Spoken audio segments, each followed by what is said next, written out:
of radio shock jocks. The biggest are Opie and Anthony. These people say shocking things that border on offensive in order to entertain their audience. I refuse to sit here and think that radio has to be nice. Why? Why does radio, out of any other medium, have to be nice? We are being now held to a standard where we have to be nice and make people feel good. Go screw! Radio bad boys, Opie and Anthony. Controversial radio personalities, Opie and Anthony. Infamous DJs, Opie and Anthony. Talk show radio hosts, Opie and Anthony. Opie and Anthony. Opie and Anthony. Radio shock jocks, Opie and Anthony. Opie and Anthony. Shock jocks, Opie and Anthony. Shock jocks, Opie and Anthony. Opie and Anthony. Shock jocks, Opie and Anthony. Opie and Anthony. Tom Brokaw, NBC Nightly News.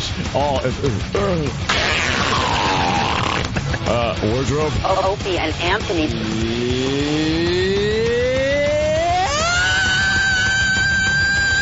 Opie and Anthony. What are you doing in death? I've been hanging a lot with JFK, and he's the life of the party, let me tell you. Why would he be the life of the party? At the party, he's the one that goes around with the Doritos, and he fills his head with salsa. It's time for people to understand these are words. If you don't like them, turn the dial. But enough of this palaver. Let's get the show on the road.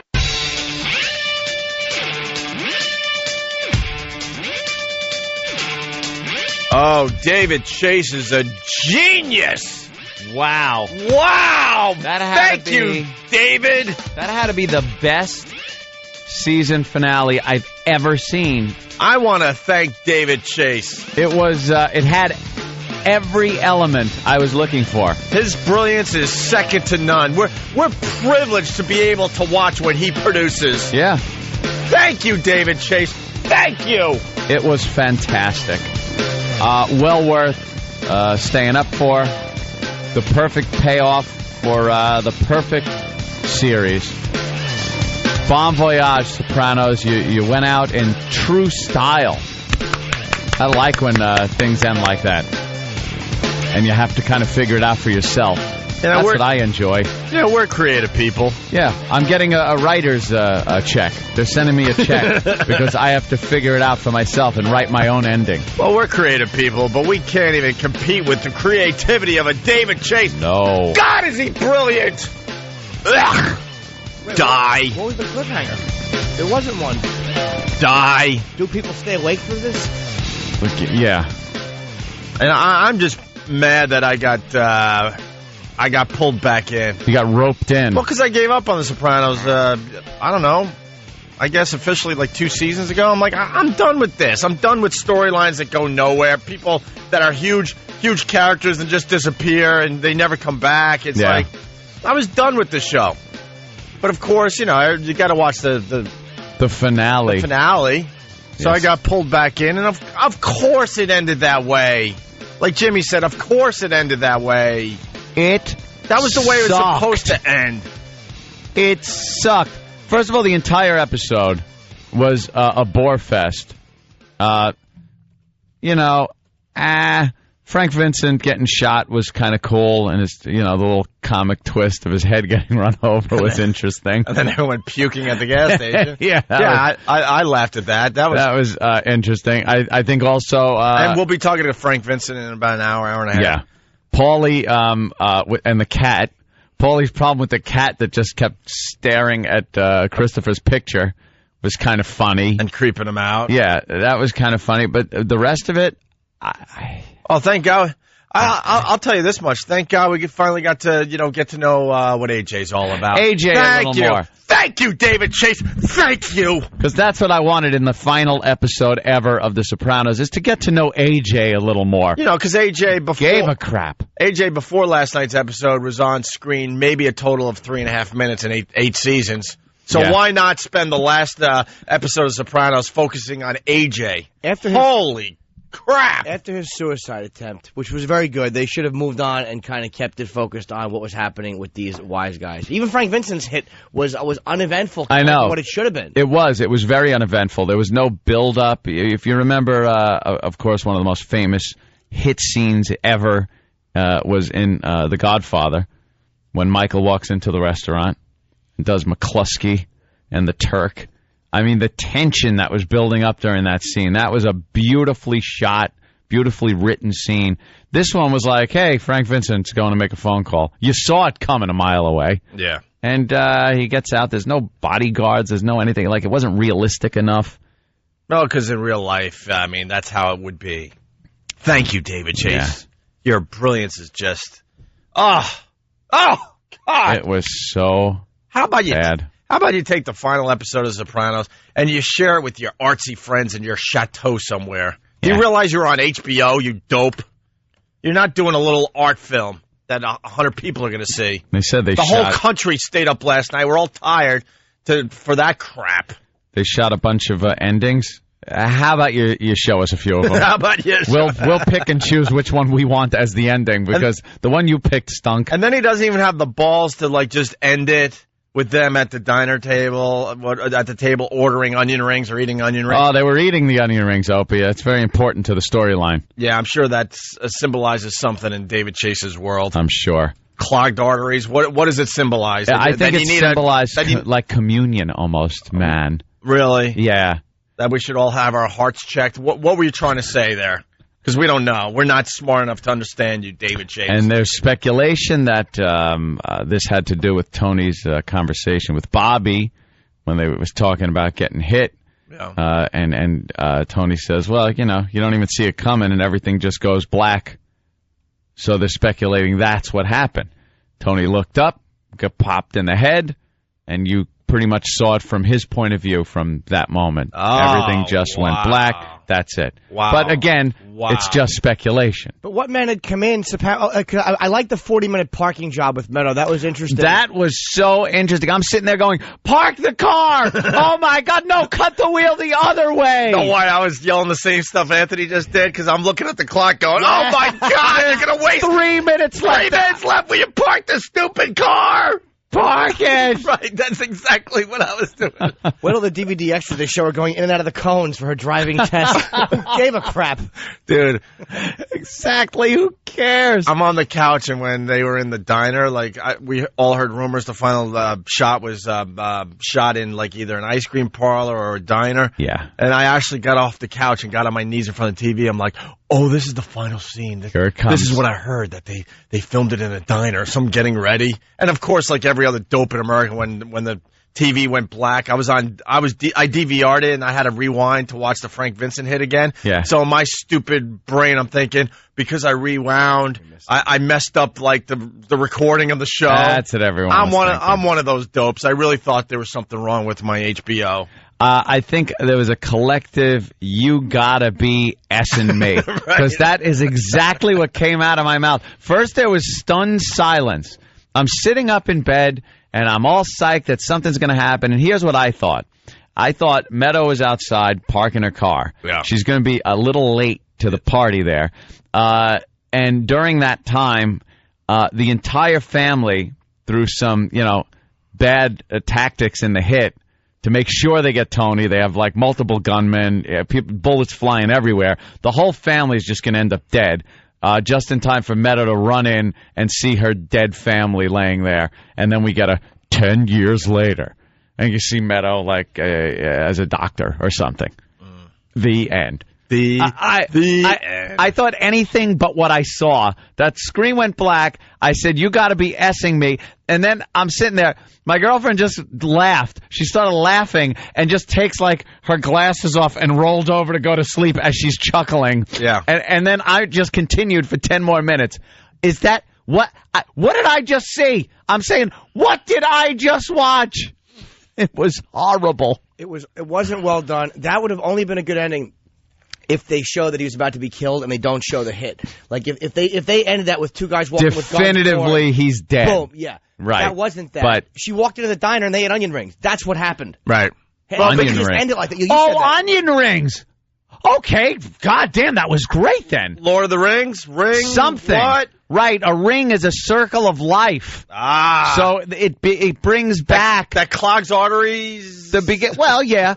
But it brings you back to the beginning. The onion ring symbolizes the whole circle of what the It stunk. Don't Stop Believing. And it was actually more boring than the original Journey video. What was that? I started singing along to the song because I haven't heard it in a while. I'm like, hey, this is cool. Wait a minute. I'm going to... There it is. I'm like, all right, I like this song. There it is. Wait a minute. There's 30 seconds left in the episode. 30 episodes. Yeah, pass me another onion ring. Tony's just going to snort and eat onion rings. And then, of course, it was don't stop, don't stop, don't stop. And then, whoa, it stopped, and then everybody. It stopped. What? Wordplay in the music. Oh, no, he was messing with us with the music all along, like that episode, 2 weeks ago, when the music's over, turn off the lights. See, the music is over. Yeah. So they just turned off the lights. Ugh. God. What the is this? An onion rings. Pass me an onion ring. Look, there's some coming into this place. Are they going to shoot me? What the And fade to black. And cut. The end. Not even fade to black. Right. Cut to black. The end. Wow. Well, David Bianculli, or I don't even know how to say his name. The guy from the Daily News. After all the hype and expectations about last night's final episode of HBO's The Sopranos, the mob drama series didn't end with a bang. It didn't even end. It just stopped. Series creator David Chase, who wrote and directed the finale, apparently chafed over the years at all those people who complain about loose ends on the series not being tied up. Dr. Melfi's rapist, the Russian and the Pine Barrens. Oh, yeah. Last night's ending, or lack of one, was a massive passive-aggressive payback, painful and funny at the same time. Oh, is that what we all deserved? A payback? For what? For 7 years of loyalty, of watching the stupid goddamn show, even when it sucked? That's what we deserve? An inside joke so him and his chums can laugh at us? Yeah, he's in a chateau in France right now. Is he? And he's not taking any calls. He's shacking up? But it wasn't good. It wasn't good. It was lazy writing. It wasn't good. It was lazy editing. Anthony was talking about how... Oh, God. Edited with a chainsaw, that episode. It was so choppy and disjointed. They would go from one storyline to another. They're making up new storylines 10 minutes before the end of the show. Right. And it was just hacked together. Like they would show a quick scene with stupid AJ and then go off to... some of the mob story, and then Tony, and then it was cut horribly. And someone brought up in the office that some of the scenes were filmed in winter, some were in summer. It's snowing. Or it looked like it could be summer or spring. Sitting outside with T-shirts on. I loved how last week's episode ended with Tony in a bed with a gun. And then this episode, he's out and about. Yeah. They're all shacked up in the safe house with a gun because they're people looking to kill him. And then, I'm going to go out. The threat's over, I guess. Like, AJ just, has girls coming over to the safe house because, that's how it is. Yeah. Or whatever. And speaking of AJ and the hot piece of ass he was with in the SUV. Yeah. That went on fire. Like Anthony said, the least you could have done was, give us a little booby shot. Show us a little. How about a little booby shot? Booby shot. I mean, that was more exciting than the stupid truck exploding. And the way they teased that, the speculation I read last week or the week before, whenever the last episode was, people were like, well, did you see there was a big explosion because you saw this red light shining on AJ's face and he looked shocked at what he was looking at. So I'm saying that terrorists bomb New York and that's how it ends because he sees a big flash of light because you saw it reflecting off his face. And it ends up being his SUV parked in leaves. Nothing. It amounts to nothing. I was digging the music they played last night, but if I want to dig music, I'll turn my iPod on. Yeah, getting to hear a little young Bob Dylan and just Three Dog Night, and then and the radio station. Boy, that radio station's here in New York. I'm sure all morning long they're going to be bragging about how they were part of the season finale of The Sopranos. Jim Kerr, in the mornings at Q104.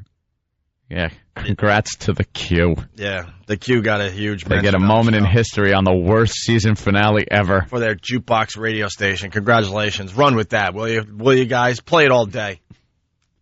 I mean, MASH.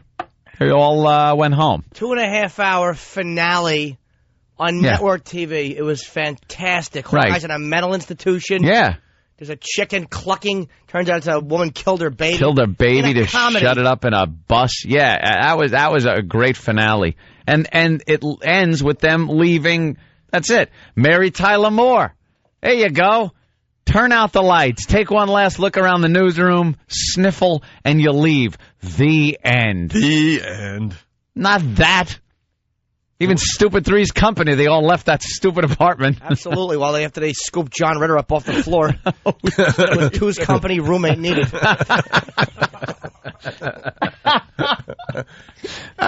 David Chase went for the Seinfeld ending. Seinfeld, they're just still hanging out in that jail. They're in somewhere, jail, just yapping. They're just yapping about nothing. Great. Thanks, David. I don't want to be a pirate. I'll acknowledge it. You're just a brilliant man. What a genius. We should all be just happy that we're in the same world as you, man. Being lazy and losing the focus and making political statements about that was lazy and it was cheap. Yeah. It wasn't what the series was supposed to be about. It had not. Yeah, boring. exactly. And all of a sudden, you're starting a new storyline with AJ. They said he had to. They had to drag him to the typewriter to finish it. The typewriter. Maybe that's why he should have had a computer. No HBO. But they had to drag him to finish writing these because they kept offering him money, and he's just like, I don't want to do another season. So they make him do another season, and he just got completely lazy. Well, so they should have dragged him to his chateau and said, "You stay here. We'll finish this." Yeah, we'll finish it. Thank you. We own the show. We'll finish this. Last week was such a great episode, like Bobby getting shot, and like it was interesting. Yeah. There was a climax to it. You cared about what was going on every minute. It was a great episode. And then to fall off with this crap. This one, I'm a half hour in. I'm watching. It's 9:30, and I'm sitting there going, all right, we're a half hour of all this crap. Now we got to get the half hour of action. And then I found myself going, all right, we got 20 minutes left. 20 minutes is enough time to really tear it up. Tear it up. 15 minutes is fine. Right. I could live with 15. I could live with watching 45 minutes of this crap as long as the last 10 minutes. Right. 10 minutes left. This is going to be one of those conclusions where 10 minutes makes up for a whole 5 minutes. How are they going to fit this in 3 minutes? She's parking the car with 2 minutes left. Park the car! Park the goddamn car! And what? Give me the remote. Something happened. That was the entire episode for me. Is that the reaction you really wanted? Was all of America going, "What's wrong with my cable?" No. Do you realize that there's a bunch of dummies, including ourselves, out there that need a little more than I don't want to interpret screen. things. I hate interpreting things. I don't like having to write the end of a show or a movie. Right. There are movies out there that you watch, and then all of a sudden the credits start rolling, and you go, What? Yeah. That was that. And that's when you usually get a guy in a movie theater yelling, "That's BS!" Yeah, come on! What movie? Oh, The Village. I said that story. When The Village ended, the guy stands up. "That's it? That's it? Come on! That's BS!" And then the whole freaking audience just starts applauding this guy because everyone was thinking that. You get all pissed off, man. Oh yeah. Well, I'm sure David Chase, showed that ending to all his pals, and they're all like, "Oh God, oh dude, David, it means so much." I understand. You outdid yourself this time, my friend. Is David Chase going to go on a tour to every single HBO subscriber and explain it to him? Is that what's next? Actually, they're doing a new series. It's called Meadow Uses Regular Unleaded. See, what had happened is just what you guys are missing. Wow. Okay. The whole gas crisis thing, terrorism, because of our Middle East dependence on foreign oil, is because of her awful driving.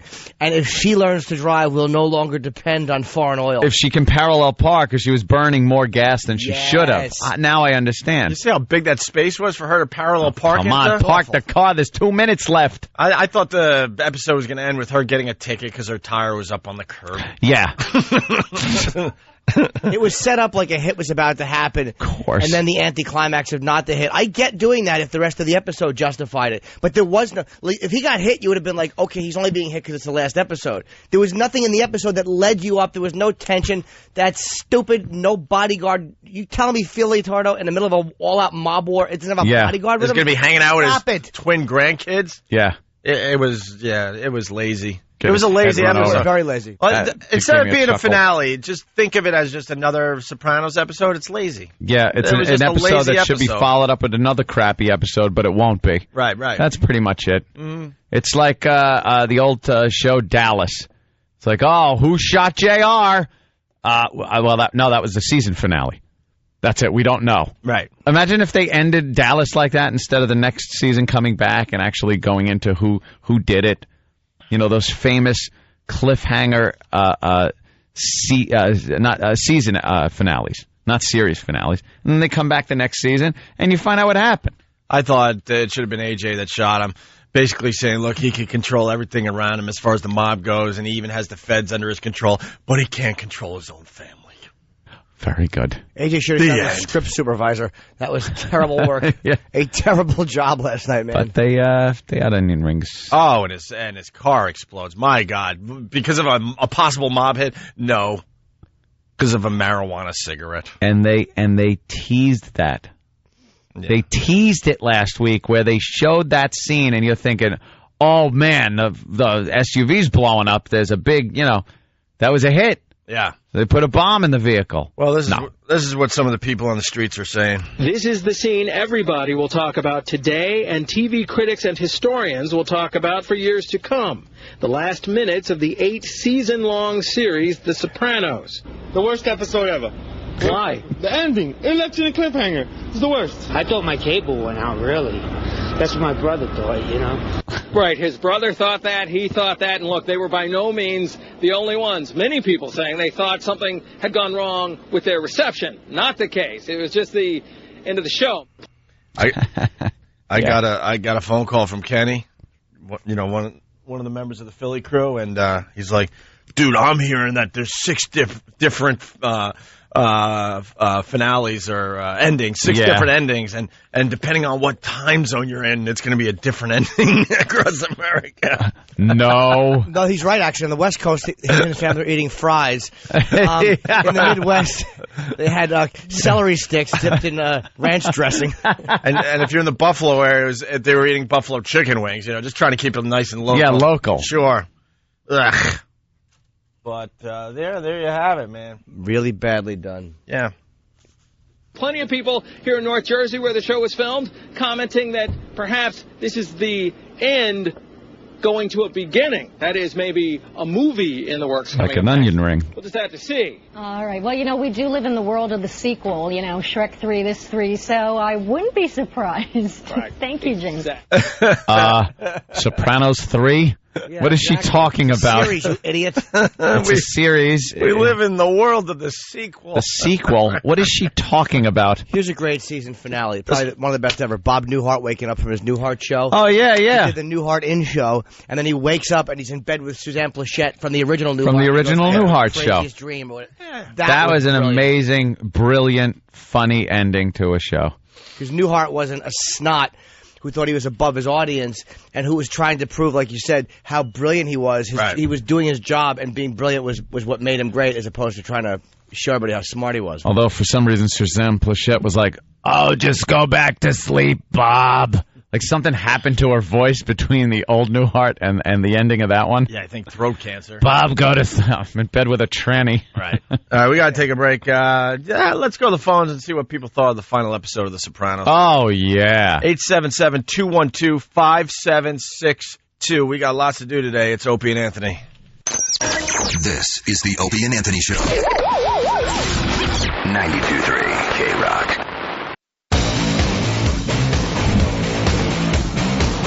Hey, I want to acknowledge Philly this morning. It's Opie and Anthony. Hey, Philly.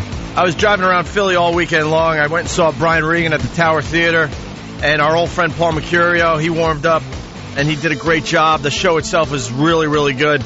And I was listening to WISP, one of the stations we're on in Philly, and they did a great job pumping our Own A Traveling Virus Comedy Tour. Oh, yeah? Own A Trivia, pretty much giving away tickets every hour all weekend long. The jocks sounded great. The music sounded great down there. Just want to acknowledge and want to thank the whole staff at WISP. They did a great job. And they didn't know I was in town. I was kind of undercover, just kind of lurking in the shadows. But I was listening all weekend long to you guys. And bravo. Bravo! What do you think if they knew you're in town? They were like, "Oh, Opie's here. We better change everything we're doing. Run more promos." Well, maybe. I think some of the stations, if they knew we were coming to town for something, they would kind of maybe hype it a little differently. But no, this is what they were doing this weekend. I was very, very impressed. Of course, the O&A Traveling Virus Comedy Tour pretty much kicks off this Saturday. We did one in Vegas just as kind of a tryout with the new lineup of comedians and some of the other stuff we're going to be doing on the stage. But Jones Beach Saturday, can't wait. Tickets still available through Ticketmaster.com. We ran a $10 ticket special on Friday. Yep. And we checked for the hell of it online today, and for some reason you can still get tickets for $10. I think they're going to get rid of that off their website very, very soon, so you might want to jump on and get a few $10 tickets today. Take advantage. And you can go to our MySpace account, Virus Tour, one word, Virus Tour, for all the info, but beyond excited. Sponsored by Bud Light. Always worth it. Jimmy, you psyched about Saturday? Yeah, man. I'm really happy to be back doing these gigs. Yeah. And Ant and I did an interview for Punchline Magazine. Dylan. Yeah, I like that guy. He says he's a big fan of yours. I don't even know what Punchline Magazine is, but I said, yeah, sure. What is it, an online magazine or something? Yeah, they have a lot of viewers, I think, and he'll quote you accurately. He's not a douchey reporter. That's why I like him. He quoted me completely accurately. I actually fact checks. You're so right, because I read the article that Ant and I did on Friday. I'm like, wow, that's exactly what I said. Yeah. Yeah. Imagine that. I think he got one thing mixed up. Did he? Yeah, because I didn't say we got people behind the scenes that'll do the heavy lifting. I don't use the heavy lifting line. I think said heavy lifting. Yeah, Opie uses the heavy lifting. It's one of my many crutches. Yeah. Instant feedback coming in like crazy. Sam from FBA. Well, these dopes think they get to me. Yeah, all right, whatever. Sam from FBA. How does it feel to be manipulated? Want to cry over it with a nice plate of onion rings? Ha ha! You're lucky it's not Point and Laugh Friday. Bird in Philly. Newhart was great because it was all a dream, man. And it took you off guard, though. It was so it did. It was a big surprise. How did St. Elsewhere end? Oh, God, it was some autistic kid looking into a goddamn snow globe. Yeah. That was a weird ending, too. What do you mean? St. Elsewhere ended with, like, an autistic kid looking into a snow globe. Correct me if I'm wrong. So the whole show was his just imagination. The head of surgery over there, like the big muckety-muck at St. Elsewhere, comes home from a day's work, and he's got a toolbox in his hand. He's just some kind of, like, working Joe who has an autistic kid. And the autistic kid is holding a snow globe with, I think, it's got like a miniature version of the hospital inside of it. And it was him imagining, I guess, that his father was this big doctor, and all the characters all made up in an autistic kid's head. When his father, in reality, was just kind of a construction worker. That's like that. It's something different. It was different. It definitely got people talking, and it wasn't. Look, I imagine it wasn't just cutting to black. I imagine it's really hard to end these, these shows that we all know and love. But I'll give us something a little better than what you did last night, David Chase. Stephen S. for Bayshore, just what I wanted to see in the final episode of a show I've been watching for 9 years. A shot of Little Miss Sunshine on the TV. Yeah, that got me too. Like, what the hell is that? The thing with the snow globe is kind of like, because you look back over the whole series and go, did this kid imagine that boring little romantic thing that never went anywhere? Like, you look back and go, nah. Yeah, what was that? That was a, kid imagining it? Yeah, all those little storylines that just kind of are there to waste time. I felt a Broadway number would have been lovely last night. Like Tony and the Family and Phil Leotardo could have done some type of a Broadway number. You want to be an artist, David Chase, you fruit. Why don't you do something like that? A Broadway number. Everyone's dancing except for Phil because his head is crushed. So his feet are tapping. We're going to have Frank Vincent, who had his head crushed last night, on the show, hopefully in the next half hour or so. Bill in Chicago, listening on WCKG. What's up, Bill? Good morning, gentlemen. Oh, Bill. When I first listened to you this morning, I was so excited to go home because I DVR'd it and I couldn't wait. And listening to you talk about David Chase being a genius, I thought to myself, here we go, this is the best episode ever. And then as you guys progressed, I found out that I can't wait to get space back on my DVR. Yeah, we were being sarcastic, sir. Well, because that's what his friends were telling him, that he's just a genius. But you know what, though? You guys are phenomenal. I'll say it again. Whoever does The Wire, and again, they're in season 4, they're coming to season 5, they could screw it up. But really well done, and the season finales are always pay off. They let you know what happened to everybody. Because, look, it is television. You are invested in the series, so you should wrap it up. And you don't have to wrap it up like a hack, but you should wrap it up. It's what happens at the end of the season. Yeah. Yeah, I mean, David Chase has to realize he's on HBO, not on the IFC channel or something. Yeah, people have been watching this for years. They deserved some kind of an ending. I think he copped out. He didn't. Yep. He knew people weren't going to be satisfied with Tony getting whacked or him living. I think he knew that. Like, what do we do? Because it's one or the other. Everyone boiled the show down to it ending with Tony living or dying. That's it. And he, like, kind of copped out by not doing either. Just kind of leaving it hanging there. Yeah. All right, let's go to Jason in Jersey. Jason. Hey, good morning, boys. Good morning. I was basically going to say what Jimmy said, man. I just really, really hope they don't end The Wire like that, man. I think freaking David Chase might be a little autistic after that episode last night. The Wire is just a well-written show. They don't take lazy turns like that. I think I told you a Broadway number. What they should have done is they should have had the whole cast singing the Milford Plaza song. You remember that commercial for the Milford Plaza? The Hip Hooray and Valley Voo. The worst The song lullaby ever. of old Broadway. Yeah, they should have all just been singing that in the street as passersby watched and the dozed Milford off. Plaza is the lullaby of old Broadway. And the valets singing and dancing. They should have done that. Yes. Frank Vincent's squished head. A big tread mark through his face. AJ and his new therapist on the back of a flatbed doing therapy, singing. You didn't know what was happening. Who cared? God almighty, Meadow Parks, AJ talks. Singing onion rings to a kick line out behind him. It was dreck. It stunk. Stupid Meadow trying to parallel park. Who cares? Awful. Uncle Junior stuff was great. That was great when he had no teeth, and you're like, wow, he really is a doddering old He really fool. just kind of Or was he? apart. That's what they're saying in the paper. Or was he? Oh, no, he was. He said, you don't know who I am, do you? And he goes, no, what? We did? That's nice. That's nice. Let's say hi to Chris in Boston. Going all over the country today to see what you thought of the Sopranos ending. Chris, what's up?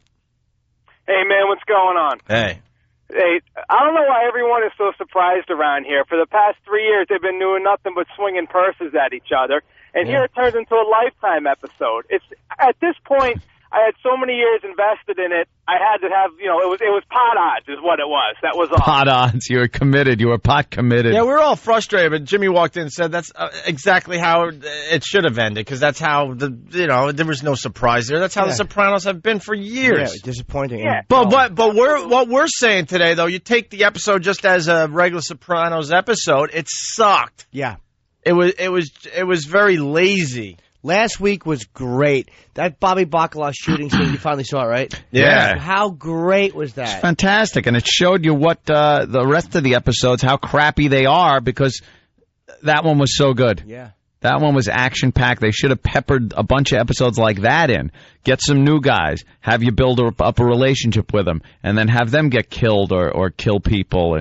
Just something. I'm embarrassed for myself that I got off the couch and actually got on my knees in front of the TV like, oh, here it is. Here it is. I got to get close and see. Like I said about a half hour ago. Well, I heard the final episode's in a diner. Here it is. Here it is.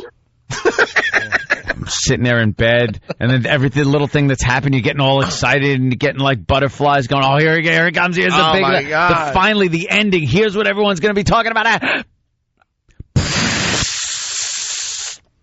And now, stay tuned for what? John from Next Cincinnati. on HBO, John from Cincinnati. Yeah, okay. So Cincinnati, John's coming in to kill him. What happened? Right. What? Yeah. John from... No? It's over? No. I even sat through the credits waiting for like one of those Ferris Bueller things. Yeah. It's over. That's what I Come did, on, too. shut it off. Go. I thought something was going to happen. I was halfway through John from Cincinnati going, no, they're definitely going to go back to it. They got to go back This to is it. a new marketing thing HBO's doing.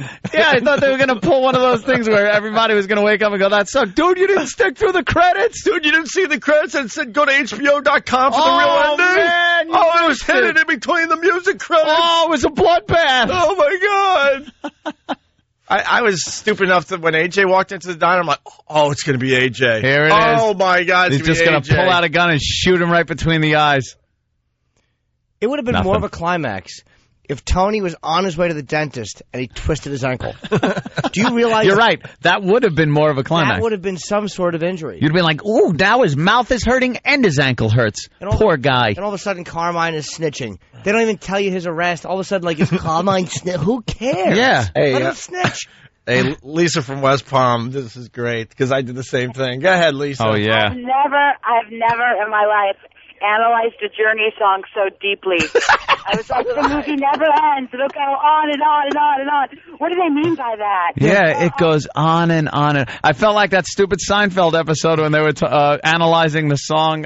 Yeah. Oh, which one was that? Where they were. Witchy Woman. Yeah. Was that it? What?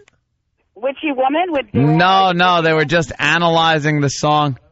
No, they didn't analyze that song. I just had it in my head, too, and lost it. Yeah, someone will come up with it. But, Lisa, you're so right. On Broadway. And then I'm like, wait. Yeah, that's it. What's the next part of the song from Journey? Maybe that just solves everything. I feel like an idiot. It goes on and on and on. Downtown, that was it. Downtown.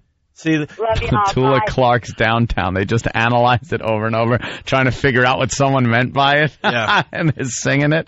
It's the same thing. You're sitting there with stupid Journey going like, what does it mean? I'm listening to the words, man. See, it just goes on and on. See, it's like real life. There's no endings in real life. Life just goes on, man. Like an onion ring. It's just kind of just... Yeah, it's a circle of onion with some fried batter. And a daughter that can't parallel park! What did that have to do with anything? Nothing. What was her parking? What did it have to do with it? And if you want it to be like real life, how about you don't waste our time filming it? You just tell us the diner he'll be at. We can all watch by and peek through the window. Right. I bet you the anxiety people felt because stupid Meadow couldn't parallel park caused heart attacks last night. I was sure. And the heart attacks were because, oh my God, 3 minutes left and she can't parallel park? I was sure when AJ started up his new Beamer. Yeah. That was going to explode. Of course. Well, I thought something was going to happen. David Chase in a chateau in France somewhere is like, that's what I wanted you to think. Another baguette, please. Oh, David, you're brilliant. You're brilliant. David, yeah, everyone's talking about it. It's just, which is true. Everyone's talking about it. Well, that's what I was trying for. That's what I was gunning for. Got them all. They would have talked about it no matter what because it was the last episode. Yeah. It didn't matter. Would you rather have them talk about it and everybody saying, thanks, it sucked? Yeah. I wish Tony would have just talked in an old Yiddish accent for no reason. The entire thing. His whole time he talked like that, and they never explained it. And what a yarmulke. And nobody acknowledges the yarmulke like it's been going on for 8 years. Yeah.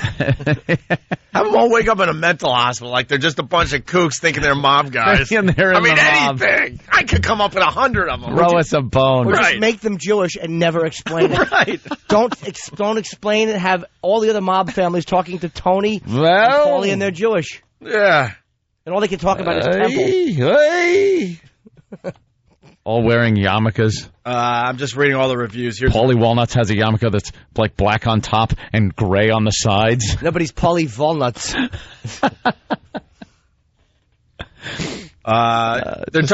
They talk about the music in this review.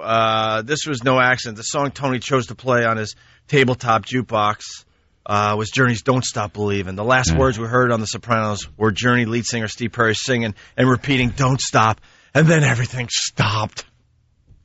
And then he writes, music has been the only clue to where Chase was heading with this ending. Earlier in the episode, AJ and his high school girlfriend, who never got naked, at least give us that. Yeah. We're listening appreciatively to Bob Dylan's It's All Right, Ma, I'm Only Bleeding, including a line of dialogue that Chase clearly took to heart. I got nothing, Ma, to live up to. What's more, the final episode opened to the instrumental strains of an old Vanilla Fudge cover, You Keep Me Hanging On. No doubt another defiant song choice by Chase. No, it wasn't defiant. What? It wasn't defiant. How is that defiant? These idiots are reading into something that the way that ended was the way you cut a home video, a wedding video. You put music to it, you go, the words match up the screen. Not when you're ending one of the biggest TV series in the history of television. Yeah. You don't do it with some cheeseball song lyric tie-in. Like I said a little earlier, David Chase reminded me why I gave up on The Sopranos about 2 seasons ago. And a lot of people gave up on The Sopranos. The numbers were way, way down until the last 2 episodes. You keep me hanging on, no doubt, another defiant choice by Chase. And last week, he even prefigured things by having the Bada Bing girls dancing topless to the doors when the music's over. When the music's over, Jim Morrison sings, turn out the lights. Last night, to put a final punctuation to The Sopranos, that's exactly how Chase ended things. Oh!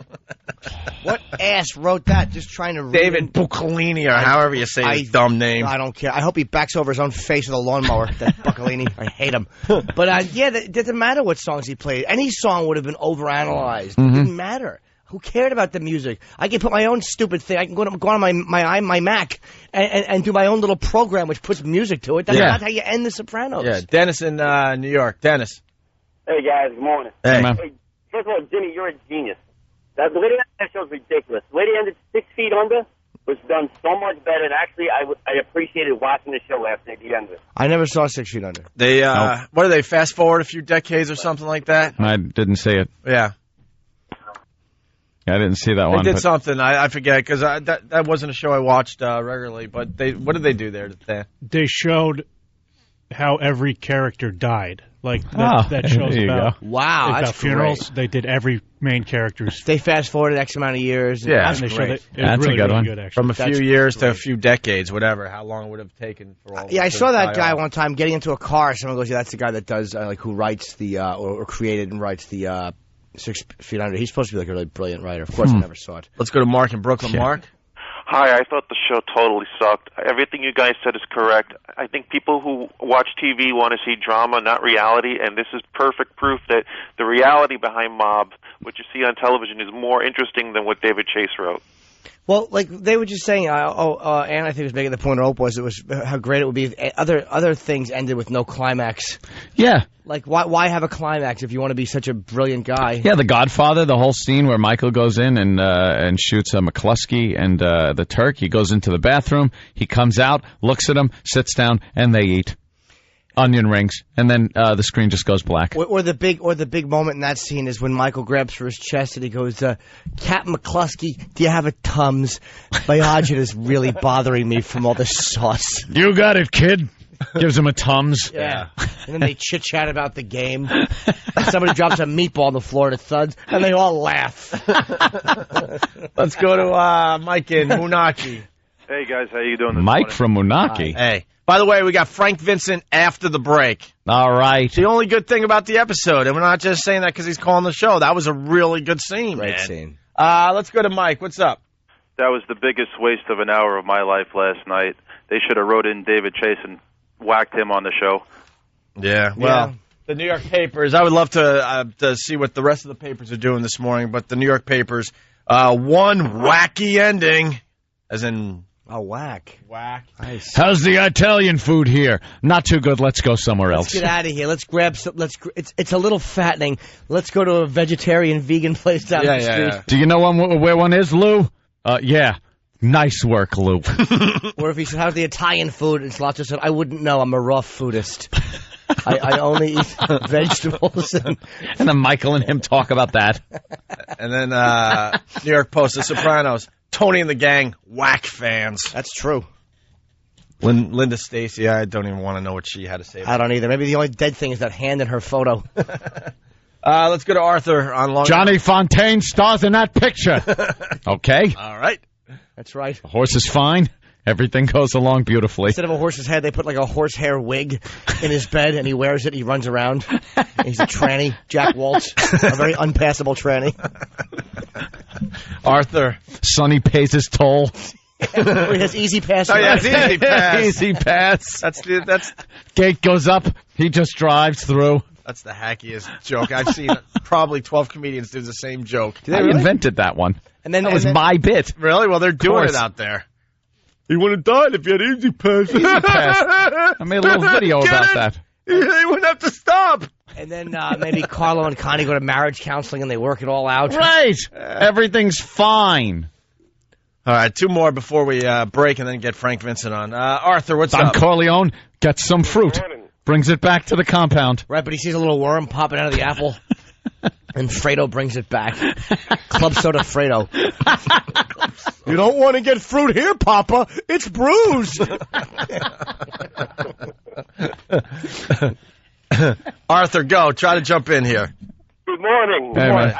I think we were all duped, and we learned that the spirit of Andy Kaufman must have entered David Chase, because we're all the brunt of an Andy Kaufman joke. Yeah, it was very Andy Kaufman-ish. Thank you, Arthur. Let's go to Stu in Philly. Stu, what's up?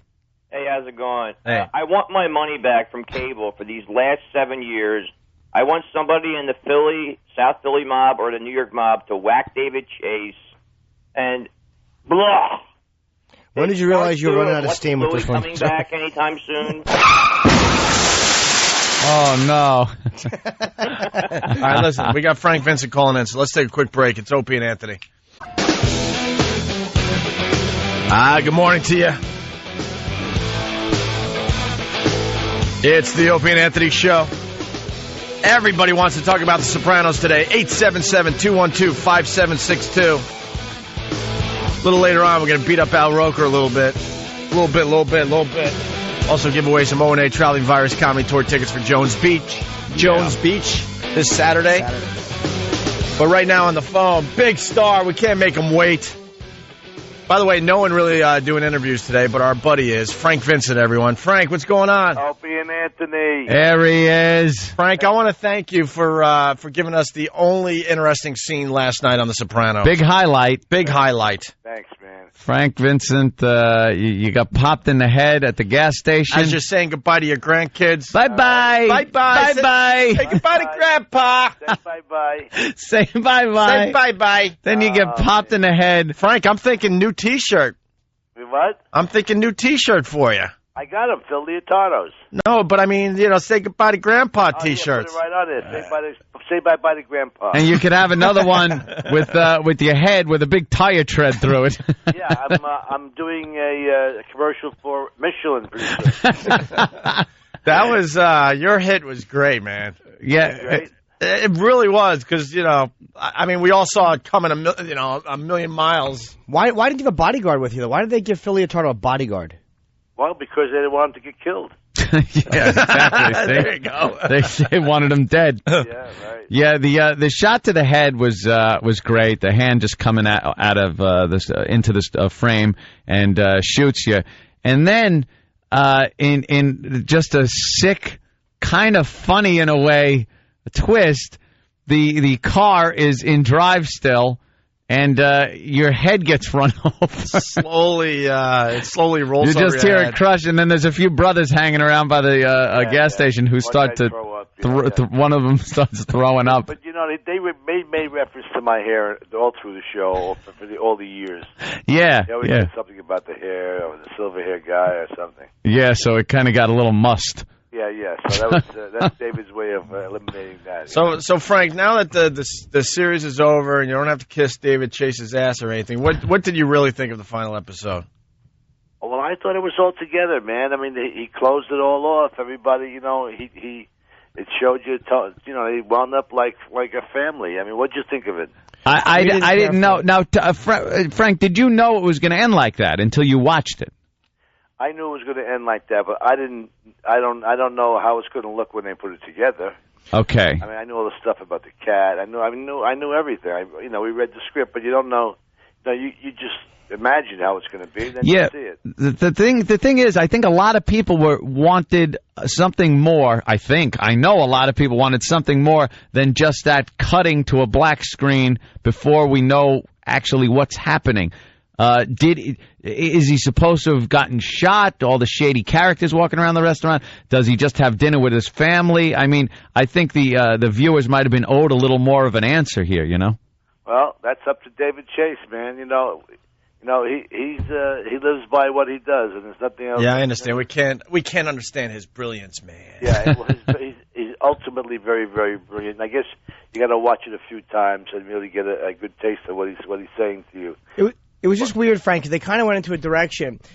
Like, I would have rather have seen more of your being in hiding or more about stuff like that which was a character that I was really invested in. Like AJ, we knew for a long time, and I thought his suicide was kind of or suicide attempt, and then he kind of goes into therapy was kind of the climax and the answer of his character. And then the more interesting stuff of Bacala being shot last week, and then you being on the, hiding out while all this is going on. I just didn't. I think he tied it up very well. I thought it was kind of just poorly tied up. Well, AJ became successful now. I mean, he's and the girl was successful, and she couldn't wait to get to her family. She wasn't successful. She couldn't parallel park last night, Frank. It was driving us nuts. I'm sitting there going, park the goddamn car. There's 3 minutes left. 3 minutes left in this thing. What kind of car was that?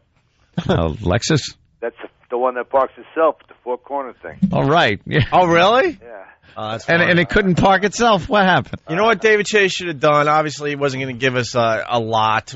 We knew that much. But he should have ended with your hit then. That would have been a nice ending. Yeah, right. Well, where you think it's going to be Tony getting shot and somehow it's you, right? Just give us something like just where we could talk about it today and go, wow, awesome. Steve from Bay Show's checking in. Frank's new book, A Man's Guide to Being a Pancake Head. What's a hat you can wear while visiting your Gumar? A little thin one. I think we come over there, you guys. Uh-oh. Ooh. So you, obviously, do you guys know, they actually gave you the honest ending in the read-through? Yeah, absolutely. We read the ending. Did you question it? Did you say, what does this mean? First of all, you don't question. You don't question. Second of all, you don't know how it's going to be put together. You hear it, you talk about it, the cat thing. What did you make of the cat thing? I thought it was cute. Yeah, it's definitely it was cute and everything. But was there some kind of something I should have picked up on that I'm too stupid to pick up on? Well, David is a very he's a very deep guy, and he just he's brilliant. He had him looking at the picture, and that wanted to make you remember him. I mean, I guess there's a lot of messages there if you really, really diagnose it. I thought Paulie was just nuts. Yeah, Paulie was crazy. It just shows you what an ass Paulie was. But that was funny. I want that cat out of here. He's all pissed off at the cat. Right. He's ready to hit it with a broom. Well, Frank, how do you think it really ends then? What do you think happens when the screen goes dark? I think it's just Tony and his family. Yep. And they're together. Yep. And it's all his troubles he still has, all his troubles. He made Paulie the captain now. Mm-hmm. And his business, he got sort of lined up. Phil's gone, threat of that. But still, he's looking over his shoulder. He's looking at everybody that comes in that store. Yeah, the feds, the people that might want to kill him. Yeah.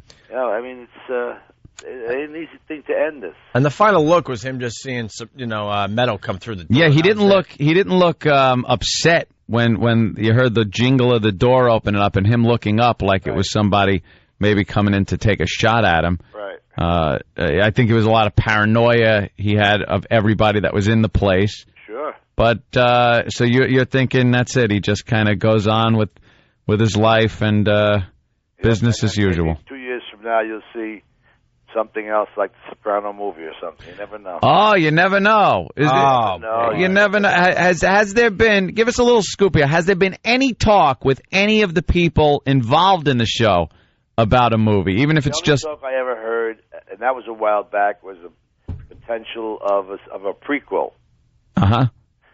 Prequel. To go back in time. That's right. The only thing I ever heard about. Frank Vincent confirms Sopranos movie on the Opie and Anthony show. Right. Frank will be playing Frank when he was younger. Frank will be. They'll call him Old Flathead Frank. Oh, there it is, right there. Old Michelin head. It was weird because seeing you get shot was great, and then you realize they had the big meeting, but then all of a sudden Carmine's just ratting apparently his kid got busted doing something, and you didn't. Yeah, he wants to save his kid, I guess. Which is okay, but you didn't see any of it developing. They should have brought Big Pussy back, like he was never killed, and the FBI guy was ratting. You see the FBI guy? Yeah. Wait, what do you mean? The FBI guy. He had the girl cop in the bedroom, and he was telling Tony. What was he telling him? Something about the Russian guys or the terrorists. Yeah, and he was also saying, "Hey, it looks like our side's going to win." Yeah. Like he had a whole personal interest in this war. Yep. And also he told Tony about the payphone thing. Yeah. Right. That's what he told him. He told him, they got a message, or they figured it out that he's calling from the payphone. He's paying back for the terrorism information, I think. Right. Yeah. Right. Mm-hmm. All right. Well, Frank, what's the book? I understand you wrote a book. Guy's Guide to Being a Man's Man. Really? What's that about? What is exactly in there? Well, that tells you how to be a man's man. You know, I mean, Sure. We have music in it. We have cigars in it. We teach you how to smoke cigars, teach you how to go to Vegas, teach you what movies to watch, how to treat a girl, how to get a first date. What's a Vegas tip or something like that? Because I've been to Vegas with friends, and I never seem to do very well there. The best Vegas tip you can do is get off the plane, get back on the plane. Yeah, that would be it. Just yeah. No, they used to say, the old joke used to be, I got off the plane, I walked into the propeller. That's the old comics used to do that joke. But you can win in Vegas if you really pay attention and do some money management. Yeah. You got to be careful because they're going to take your money. It's simple as that. Got to be patient. That sounds like a good book. Like, you know, we tell you what songs to play while making love. Oh, really? Oh, wow. Yeah, like Frank Sinatra's "Fly Me to the Moon." Of course. And then we tell you what songs to play, you know, not to play while making love, like "Celebration." It wouldn't be a good. Well, no, you wouldn't want to do that. Play that while you're Or on Don't top. Stop Believing. Don't stop believing. You shouldn't stop too early. Are you a Sinatra fan, Frank? Oh, please. Yeah. I mean, come on.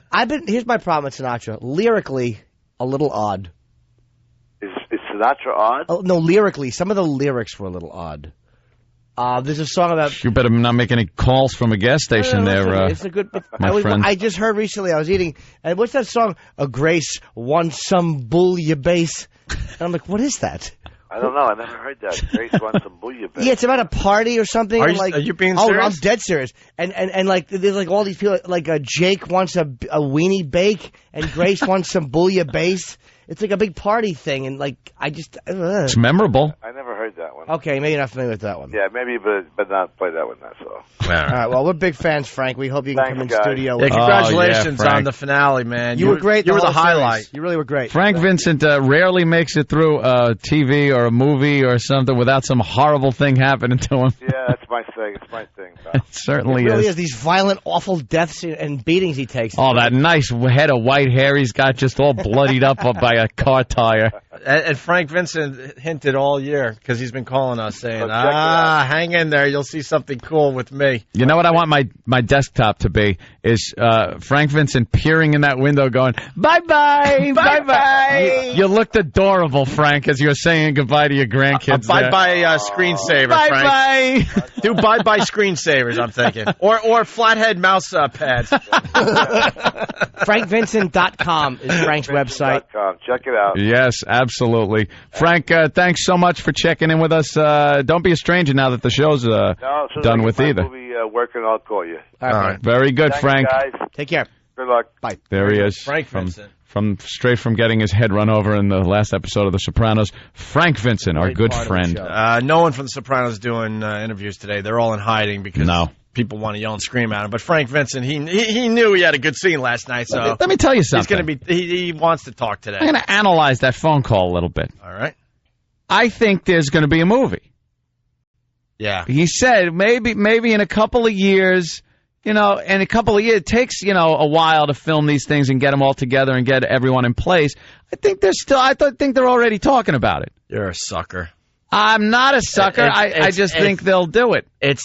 We finally have to acknowledge we can't be suckers anymore. What? If they put out a movie, you wouldn't watch it? It would end just like last night's episode. That's the problem. But you wouldn't watch it? Because we all would go, they're setting up a movie, and now we're going to get everything answered in a movie. And then we're going to see the movie. Guess what? It's going to be the same crap. I wouldn't care if it, you know something? I really wouldn't mind that ending.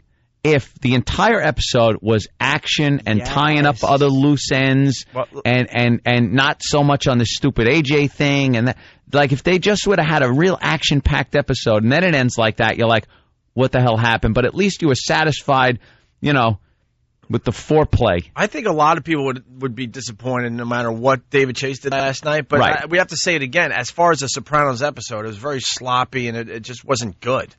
Yeah. It just wasn't good in general. You're right. The winter, they're sitting outdoors, 1 minute relaxing. Snowing. It's And then 10 there's degrees snowing. in the other I scene. brought that up, though. My girlfriend said, well, it was like snowing in April. She goes, it was kind of crappy weather. We did have a cold, long winter like that. So, but still, it just was thrown together because then they're sitting in T-shirts in front of the pork store, not worrying about somebody driving by and shooting them. Right. Like, it just seemed like it was chopped up and thrown together. I don't know. Tor Johnson walked into a wall and they kept it. Tor Johnson reference. Nice. A man his size would have trouble wrapping up a series neatly. Let's go to Eric in New York. Eric. Yeah, I was surprised that they didn't play the alternate ending where Tony goes to jail and he cries himself to sleep for 3 days and they let him out. Hey, that's a good one. A la Paris Hilton. Did you see Paris's sister in that tiny, tiny little skirt visiting Paris over the weekend? Oh, yeah. Yeah. Nikki, right? Nikki Hilton? Yeah, Nikki Hilton went to the prison to go visit Paris, and they showed a picture of her. She's wearing a skirt where I swear you could see what's going on. Yeah, exactly. What a short skirt, her long, thin legs. And she's walking into the joint like that? Get out of here. Mingy. Mingy. Hey, we got to acknowledge that Steve's going crazy, by the way. What's wrong with One of our guys is going crazy. I'm like beyond creeped out, by the way. Here, Frank Vincent got a new haircut. He's sporting a flat top. You know.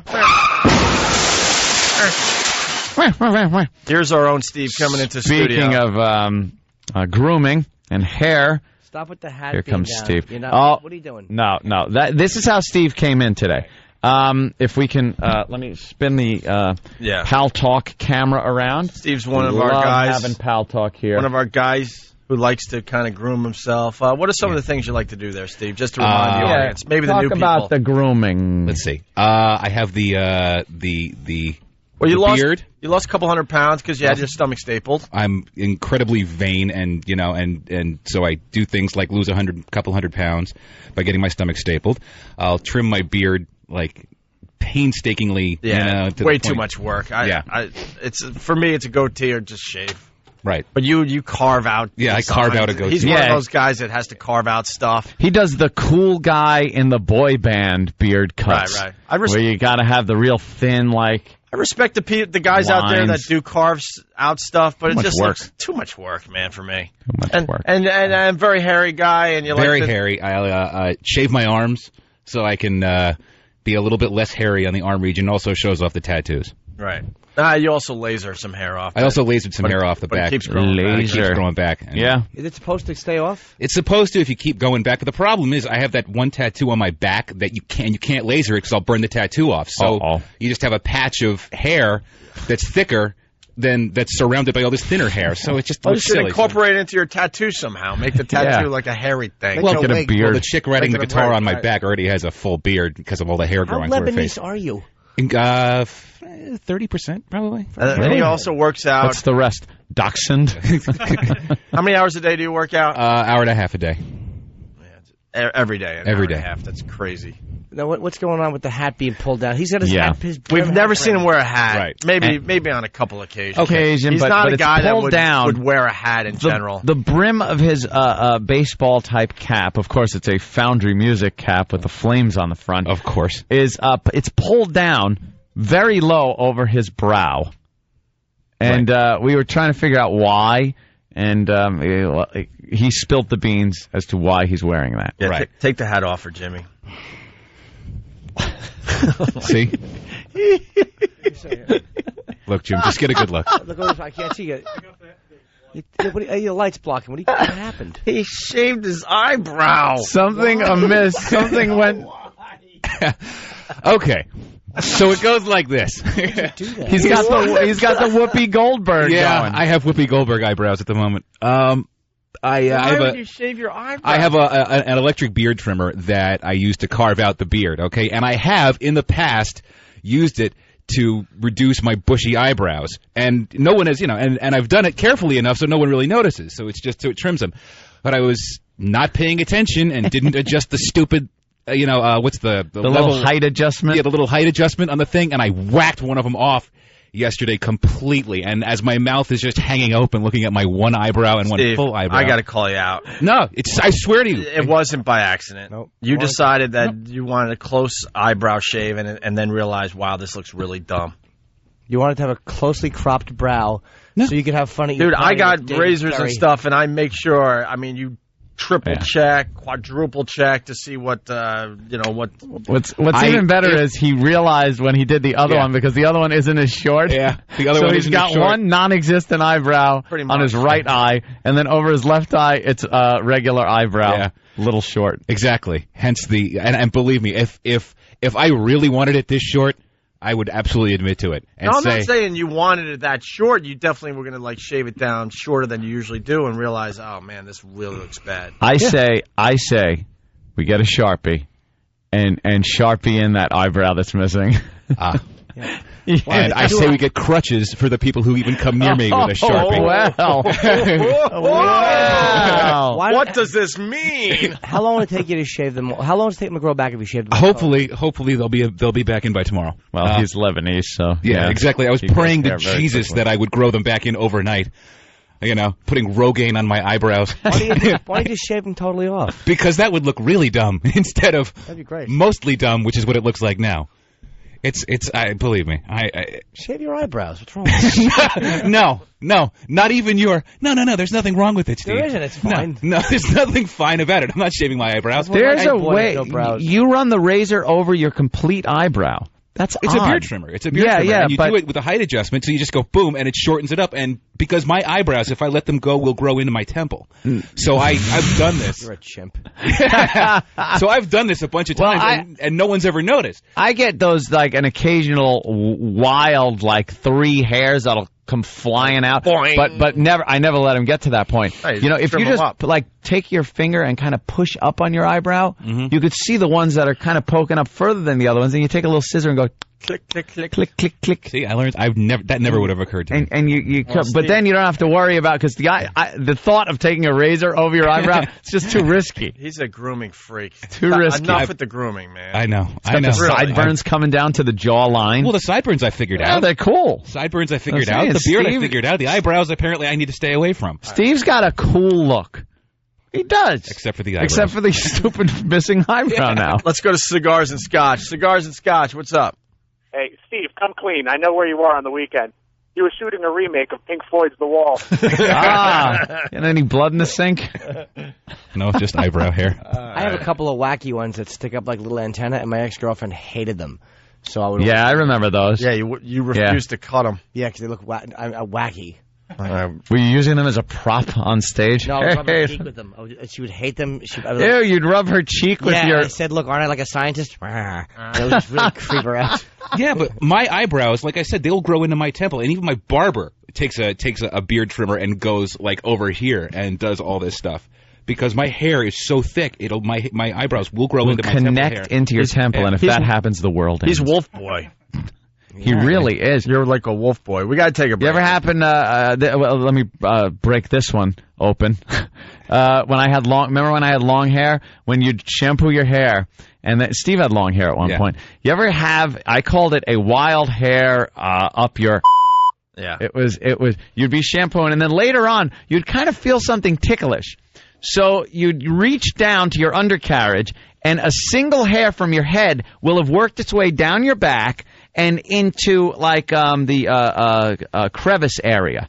So you reach and pull, and the sensation you would get, you'd go like, either that or you get one that starts choking your unit. You ever get that? Oh my God, my unit's trying to commit suicide. This is called the wild hair up your. Or it's not a wild hair; it's the pube of a friend. No, it's got to be when some people go, "I never had that happen." It's got to be when you have shoulder length hair. Yeah, it happens. So girls have it, or when you're in a band and and trying to wash that greasy mane. They happen. And then you pull, and it's like whoa, because it works its way right through everything. Exactly. All right, we're going to get into some other things after the break. Thank you, Steve. We got Dennis Hoff calling in. We're giving away a date to the Bunny Ranch. Yes. For a lucky father out there. That's right. For a dad. For Father's Day, we're getting a date for a father. We're going to fly him out to Nevada where it's legal, the Bunny Ranch, and this father is going to get a date. We'll explain a little more after the break, okay? Father. I'm reserving that bathroom. We'll be back. It's Opie and Anthony. This is the Opie and Anthony Show. 92.3 K-Rock.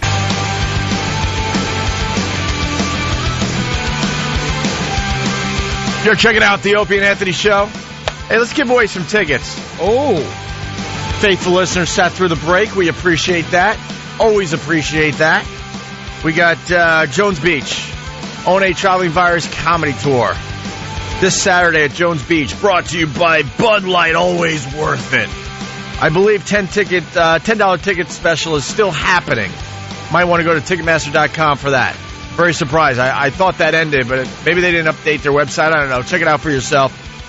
I do believe you can get a ticket for $10 today. Go to Virus Tour. Virus Tour, one word on MySpace for all the info on the tour, the dates, the comedians, and everything else that is associated with the ONA Traveling Virus Comedy Tour, okay? But right now, if you give us a call at 877-212-5762, we'll give a random listener a pair of tickets to the show this Saturday, okay? Make sure you could use them. They're a hot ticket. Make sure you could use them if you give us a call right now. Yeah. And I want to say sorry to Boston because they're going to hear this announcement 10 minutes from now. So they don't even have a chance at the tickets. Yeah. Yeah, a little delayed joke. All right. Hey, we got to talk about Al Roker. What a douche. Absolutely. Al Roker's a douche. He's a fat, irrelevant weatherman. Ass. Where's that article? I gave it to you, Jimmy. He's a hypocrite. Absolutely, he is. Now, the Imus thing, when that all went down, everyone had a lot. Everyone had a lot to say about Imus, right? Yeah. And Al Roker was one of the very vocal people out there saying that Imus needs to be fired. And then when he was fired, he was very happy that Imus got fired for saying what he did. Yeah, because Imus was simulcast on MSNBC. Yeah. Al Roker is on NBC. Yeah. And they took what Al Roker and supposedly other employees had to say seriously and to heart. And when they voiced their opinion that they wanted Imus fired, MSNBC fired Don Imus. Right. So Al Roker was a big part of that. And he was blogging like crazy. He wrote, I, for one, at the time he wrote, I, for one, am really tired of the diatribes. The humor at others' expense. The cruelty. Wow, he did say this. Thank you, God. Thank you. Wait till you hear what Mr. Roker did. I, for one, am really tired of the diatribes. The, quote, humor at others' expenses. The cruelty that passes for, quote, funny. Don Imus isn't the only one doing this, but today he's the one in the hot seat. Well, really, is he? Al. Way to go, Al. Way to put your big fat foot in your fat mouth. It's funny how Al wasn't tired of his own network using Cho's pictures and manifesto to help himself. I wasn't tired of that. Well, he didn't speak up when that was all going down because that would mean his job. But he went after a safe target at the time, Imus, because everyone was piling on. Yeah, so why not let the fat guy pile on last? So what he said was vile and disgusting. It denigrated an entire team and by extension, a community and its pride in a group that had excelled. Don and his wife have done a lot of good things, raising money for charity, including a ranch for children suffering from cancer and blood disorders. Yet Don Imus needs to be fired for what he said. And while we're at it, his producer, Bernard McGurk, needs to be canned as well. McGurk is just as guilty, often egging Imus on. You're not listening to a best of, by the way. We're here. No. It's June 11th. We'll get to the point in a second here. Just want to refresh everyone's memory what Mr. Al Roker said about Imus this was all going down. Go ahead, Dan. This next line is great from Al Roker. And remember all these things we're saying when we get to the story here. Yeah. He says the I'm a good person who said a bad thing apology doesn't cut it. Remember that. Al Roker saying the I'm a good person who said a bad thing apology doesn't cut it. At least he didn't try to weasel out of this by hiding behind alcohol or drug abuse. Still, he said it, and a 2-week suspension doesn't cut it. It is, at best, a slap on the wrist, a vacation, nothing. Really? Citing context within a comedy show is not an excuse. You better say that again. Again. Really loud. Al Roker, commenting on Don Imus, citing context within a comedy show is not an excuse. He had to take his punishment and start over. Guess what? He'll get rehired and we'll go on like nothing happened. CBS Radio and NBC News needs to remove Don Imus from the airwaves. That is what needs to happen. Otherwise, it just looks like profits and ratings rule over decency and justice. What? He's emotionally a hack. Yeah. He's a blogging hack. Well, there's a reason he's supposed to just do the weather. Exactly. Turn the umbrella upside down and eat like whipped cream out of it if you go into a diabetic coma, fat boy. Yeah, let the others do all the heavy lifting. Spent a whole career not being poignant. Now you want to chime in? Come on. So I and a lot of people associated with the show and a lot of people out there remember all those things Al Roker said during the whole Imus situation. Mm-hmm. And I'm reading the papers over the weekend. There's a little article. Yeah, very little. It's not front page. It was buried in a Saturday paper. Who reads Saturday's paper for the most part? Mm-hmm. But it says Joker Roker sorry. Joker Roker. They're calling him Joker Roker, and he has to say sorry. He's sorry. And I'm thinking to myself... About what? Did he give a bad weather forecast or something? Perhaps he said rain, and it didn't rain, and you didn't make plans. Oh, I see. That must have been it. What else could it possibly be? He made a little joke that backfired on the Today Show. Oh, a joke? Was he joking about a high-pressure system moving in when actually a low was coming in or something weather-related? Right. And usually when I see Al Roker in the paper, I'm like, I don't even read the article because I'm like, what could he possibly have to say about anything? But when it says Joker Roker sorry, I'm like, oh, this piqued my interest. Let me read further. And it says Al Roker apologized yesterday for joking about epileptic seizures on Thursday's Today Show. Oh! Now remember what we just read you from his blog. How about that? Was it context within a comedy show? Was it? Is he a good person who said a bad thing? You hypocrite. But wait a minute, he doesn't like, quote, cruelty that passes for, quote, funny. Right. Well, who are we to say? Maybe it was in some kind of context. Let me read on. Remember that controversial Olympic logo for the 2012 Olympics in London? It's awful. Yeah, it is awful. It's terrible. Some folks have complained that the campaign actually sent them into epileptic seizures. Roker said on Thursday's show. Uh-huh. So, setting up a little bit. That's just news because people with flashing lights in various colors and shifting shapes have been known to set off epileptic seizures in certain people. So that was the news story. It looks like he's setting up a very funny line here. A little joke, maybe. Because he writes... Joker Roker. Because, and it's set up like any other comedian out there. He says, remember that controversial Olympic logo. So there's going to be something funny after Hey, I got to tell you, remember that controversial logo out there? Wow. Hey, I got to tell you something. Anybody remember Charo? He's setting it up. Here it comes. Tee it up, Al. Yeah, here's the setup for a doozy, huh, Al? Doozy. Here comes Al's doozy. So strap in. So he basically says, remember the logo that was, sending some people into epileptic seizures. Yeah. Al Roker continues. Well, we asked you to weigh in on our website in an informal poll, and then he says. Those of you who could get up off the floor after shaking around were able to actually log in. What a douche! So he's making fun of a whole group of people. It seems quite similar to Imus now, doesn't it? What he is doing is making light of a disease that many people have and suffer from. Right. And do not find funny. Right. And that's what he was doing, making light of other people's affliction to try to make a joke. Now, Al, following your own blog, I'm waiting. Maybe today's the day that you resign from the Today Show. I'm a good person who said a bad thing. Does that fit you, Al, in that situation? Are you citing context within a comedy show as an excuse? Which you don't think should be an excuse? Perhaps you're doing that. Right. He's a liar. Read his explanation.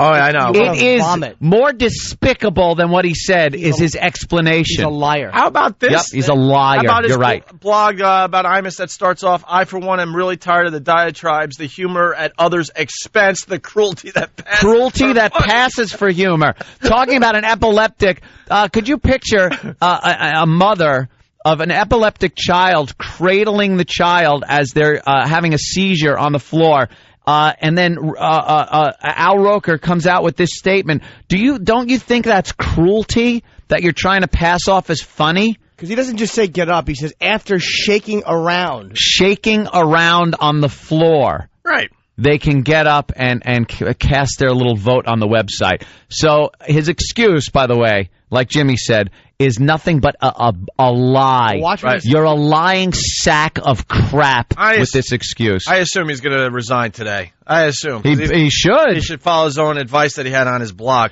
And other people that work with him at NBC should come out against him like he did against Imus and call for his firing. Yep. I, for one, I don't care. I think the guy should keep his job because, for one, I think things like that should be able to be said. Of course. Whatever. You should be able to try to make funny out of anything. But if you're going to blog and call for someone's firing and actually succeed in getting someone fired, perhaps you ought to live by the same rules and not use humor like that at other people's expenses. Cruelty that passes as funny. Don't cite context within a comedy show.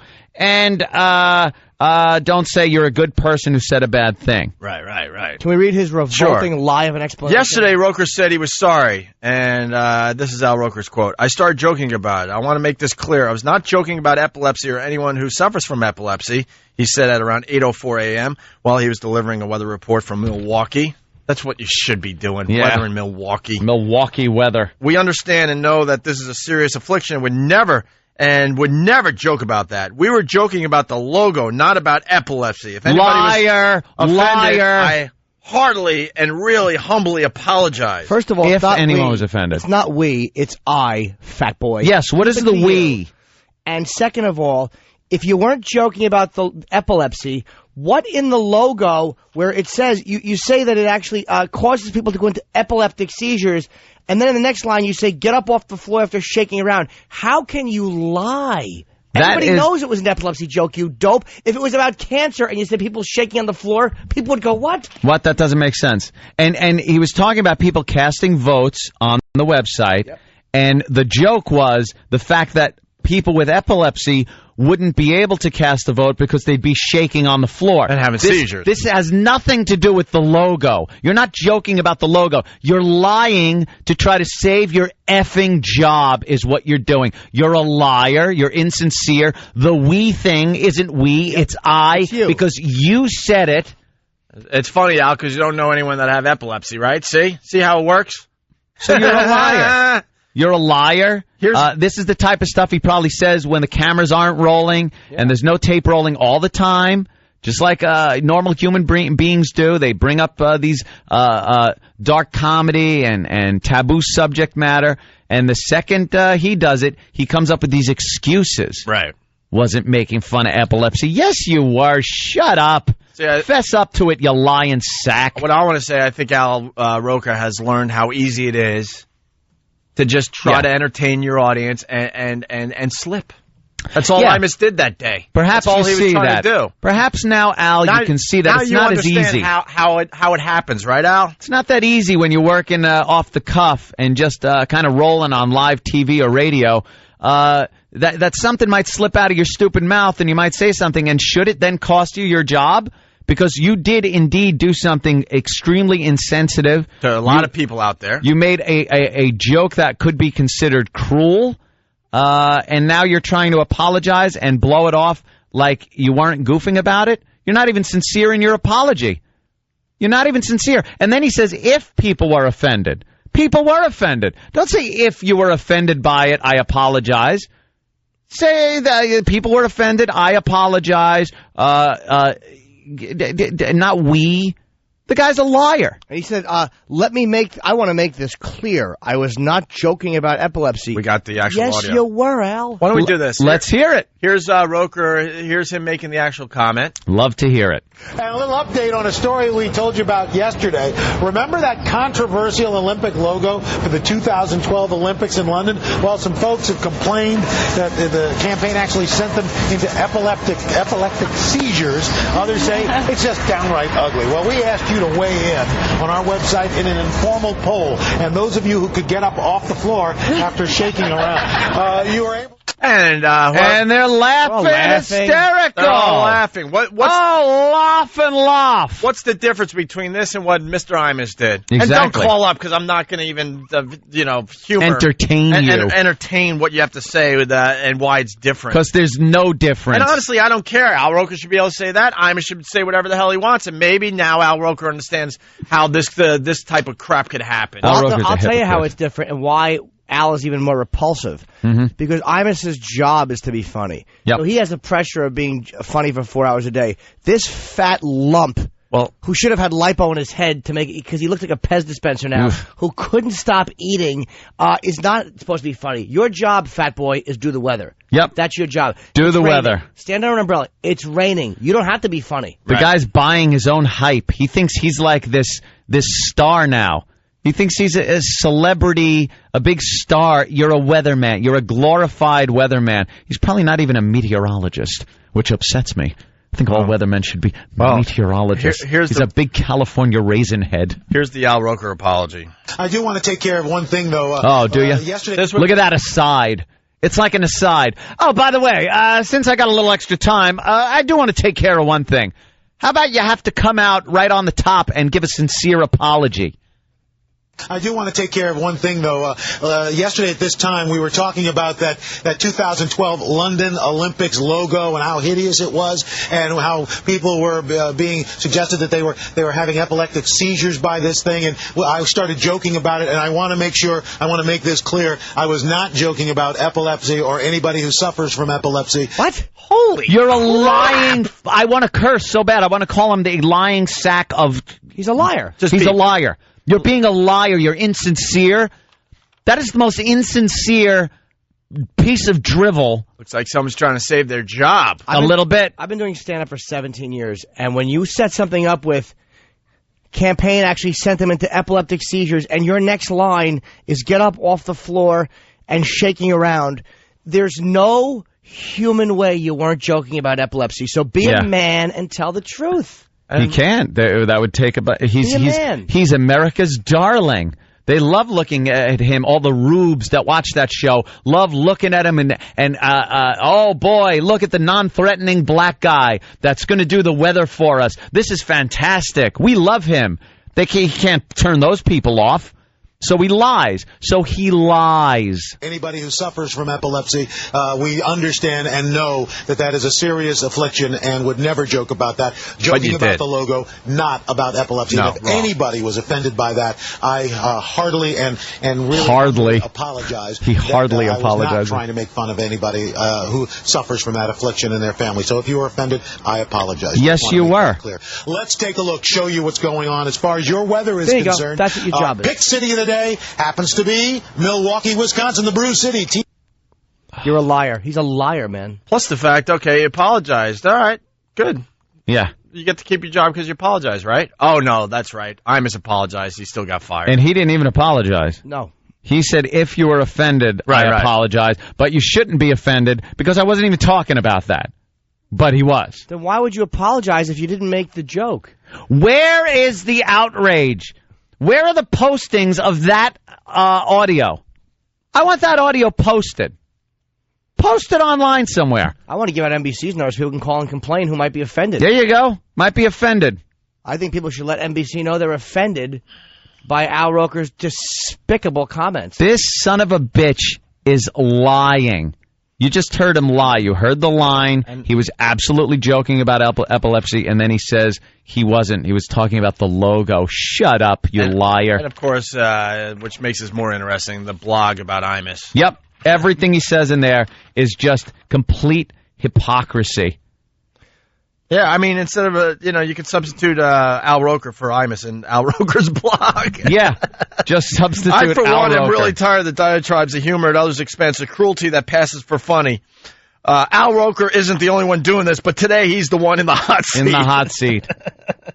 What Al Roker said was vile and disgusting. It denigrated an entire team and, by extension, a community, and its pride in a group that has excelled. Al and his wife have done a lot of good things. No, you can't put that. Al and his wife, as far as I know, have done nothing. That will probably. Yeah, I have no idea what they do. He ate. All right, how about we move on to this? Yet Al Roker needs to be fired for what he said. I'm a good person who said a bad thing apology doesn't cut it. At least Al Roker didn't try to weasel out of this by hiding behind alcohol or drug abuse. Well, that didn't work. Still, he said it, and a 2-week suspension doesn't cut it. Citing context within a comedy show is not an excuse. He was trying to make a joke. CBS and NBC News needs to remove Al Roker from the airwaves. That is what needs to happen. Otherwise, it just looks like profits and ratings rule over decency and justice. This is Al Roker's words. Because there's no special interest group like there are for racial groups who have become such babies. There's no special interest group for epileptics that are screaming in the media, so we probably felt safe making an epileptic joke. That's how it works, right? He felt completely safe making an epileptic joke, and I would love to just pound on this, get that audio up somewhere. Not to get him fired, but just to reveal this for what it is. This is the same situation that Don Imus was in. He said something off the cuff like that, just a trying to be throwaway line, trying to be funny, and it offended some people, and he apologized, but it wasn't good enough for some people, and one of those people was Al Roker, who was at the forefront from what I heard at NBC for getting Don Imus pulled from MSNBC. Al Roker's name came up as one of the guys that was at the forefront there talking to the president of the company that this is an awful thing and it makes the company look bad. Well, what do you think? What do you think you just did, Al Roker? The same goddamn thing. And instead of fessing up and apologizing for it like a man, what he did was try to bury it and say that he wasn't even goofing on epilepsy when it's so obvious he was. Did the exact thing that Don Imus did. It just, when I read that over the weekend, I was blown away. Yeah. Blown away because he was so vocal when the Imus situation happened. How would some of the sponsors feel if they knew Al Roker was making epilepsy jokes? And I think he should be fired. Why? Because it shows a consistency in the standard of the network. There you go. If some people have to stay between the lines and watch what they say, or else they're threatened with their jobs being taken away, I think everybody should have to adhere to the same standard. And Al Roker is one of those people. He's in the media.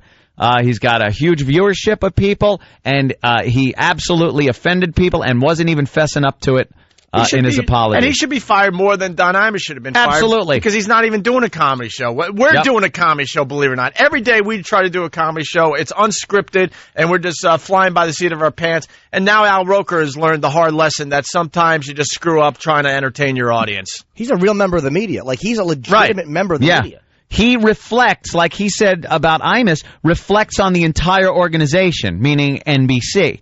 And that was his point, is that Don Imus made NBC, the professional NBC, look bad. Well, what do you think you just did, Al Roker, with that line? Here, let's bring. Oh, what the? Hold on. Let's bring some faces in. Story ideas. Let's bring some faces into the story. Brian in Queens, go ahead. Hey, good morning, guys. How are you? Good. What's up, man? Make it quick there. This is hearing you guys talk about this as I'm driving. I want to pull over and just rip my effing hair out because this fat bastard. My mother was killed from epilepsy. She had a seizure in the bathroom and she broke her neck. There you go, Al. But it's funny to Al Roker. Yeah. See, and I want to make it perfectly clear. We think you should be able to say whatever the hell you want on TV and radio within FCC regulations, whatever. But, if Al's going to call for Imus's head and then he turns around and does the exact same thing, well, where's the outrage? Live by the same standard. Where's the outrage, Al? Your mom died of this. Now, let me ask you a question. Do you think that when he says something about the Olympic logo being an epileptic seizure, then falling on the floor and shaking around, do you take that as a joke about epilepsy? Absolutely. I didn't think it was funny. I thought it was tasteless. I didn't think it was funny. I love you guys' show in the morning. And I'm glad you guys are kind of bringing it up. But when I heard it the other day, because it was brought to my attention by my sister, who also suffers from the disease, we were both really, really offended because my mother had epilepsy. She's been 6 years old, and she died by the time she was like 59. So try and deal with that on a regular basis as we grew up and watching it basically deteriorate herself. Yeah. It's really horrible. It's now, a horrible disease. You've actually seen, your mother or maybe your sister have a seizure, correct? Oh, my God, 1,000,000 times. Yeah, and did the image that Al Roker conjured up, did that make you feel good? I mean, where he's talking about, hey, if they could stop shaking on the floor to get up and cast their vote, did you find that at all funny? I didn't find it funny, and I was more upset by his ignorance, because evidently he's never been around somebody who had epilepsy before, because you have no idea the horror and the shock that you go through. I say what Al Roker did is way worse than what Imus did. Way worse. Well, the NBC switchboard, I mean, why shouldn't people make their voices heard? Why shouldn't there be a consistency with the network standards? There should So be. if you have a pen, dude, if you want to tell your story, you should tell it to NBC. Yeah, dude, do you have a pen, Brian? 212. Because I think if I think people like you who are genuinely hurt by this should have your feelings known to NBC. Yeah, because this was buried in the paper over the weekend. Yep. Kind of like Imus's thing was kind of buried, and then someone brought it to everyone's attention. Yeah. What's the number there? 212. Yeah. 664-4444. Very easy to remember. 212-664-4444. That's the NBC switchboard in New York, 212-664-4444. So if you want to call up, you should tell them what you just told us, dude, because why should he be able to make disgusting remarks like that and then hide behind an apology that's not even honest? Be professional, be polite, and just voice your opinion on this thing, and talk about things like how perhaps the sponsors of the program would be upset with Al's comments, how you being a victim in this too, with your mother and sister having epilepsy, do not accept his apology. And you want this taken further, and you're upset about the way this story was buried and about his insincere apology. That was more of a lie than an apology, because he was indeed goofing on epilepsy and not the Olympic logo.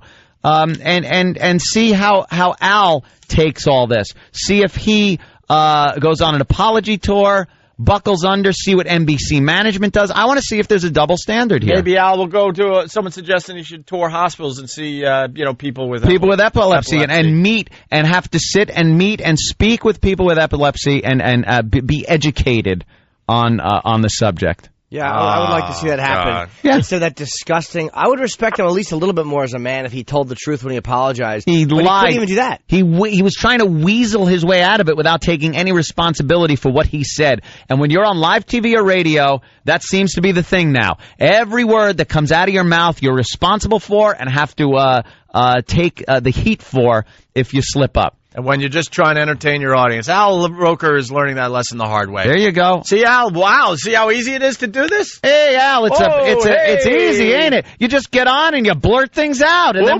if you say something mistake, you just half-ass cover it with a insincere lying apology, and you go about your business, right? Oh, well, Imus didn't, because you made a big to-do about that, didn't you? Right. Remember the guy that was doing the weather report and he meant to say Martin Luther King Jr.? But my God. He didn't even say the word. He goes, Martin Luther King Jr., I'm so sorry.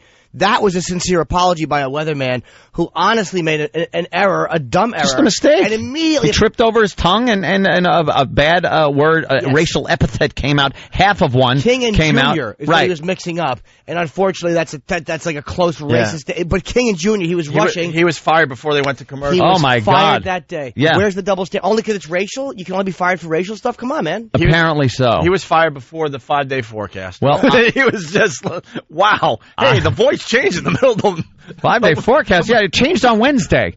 What happened? He got through 2 days. They changed in the middle of the 5-day.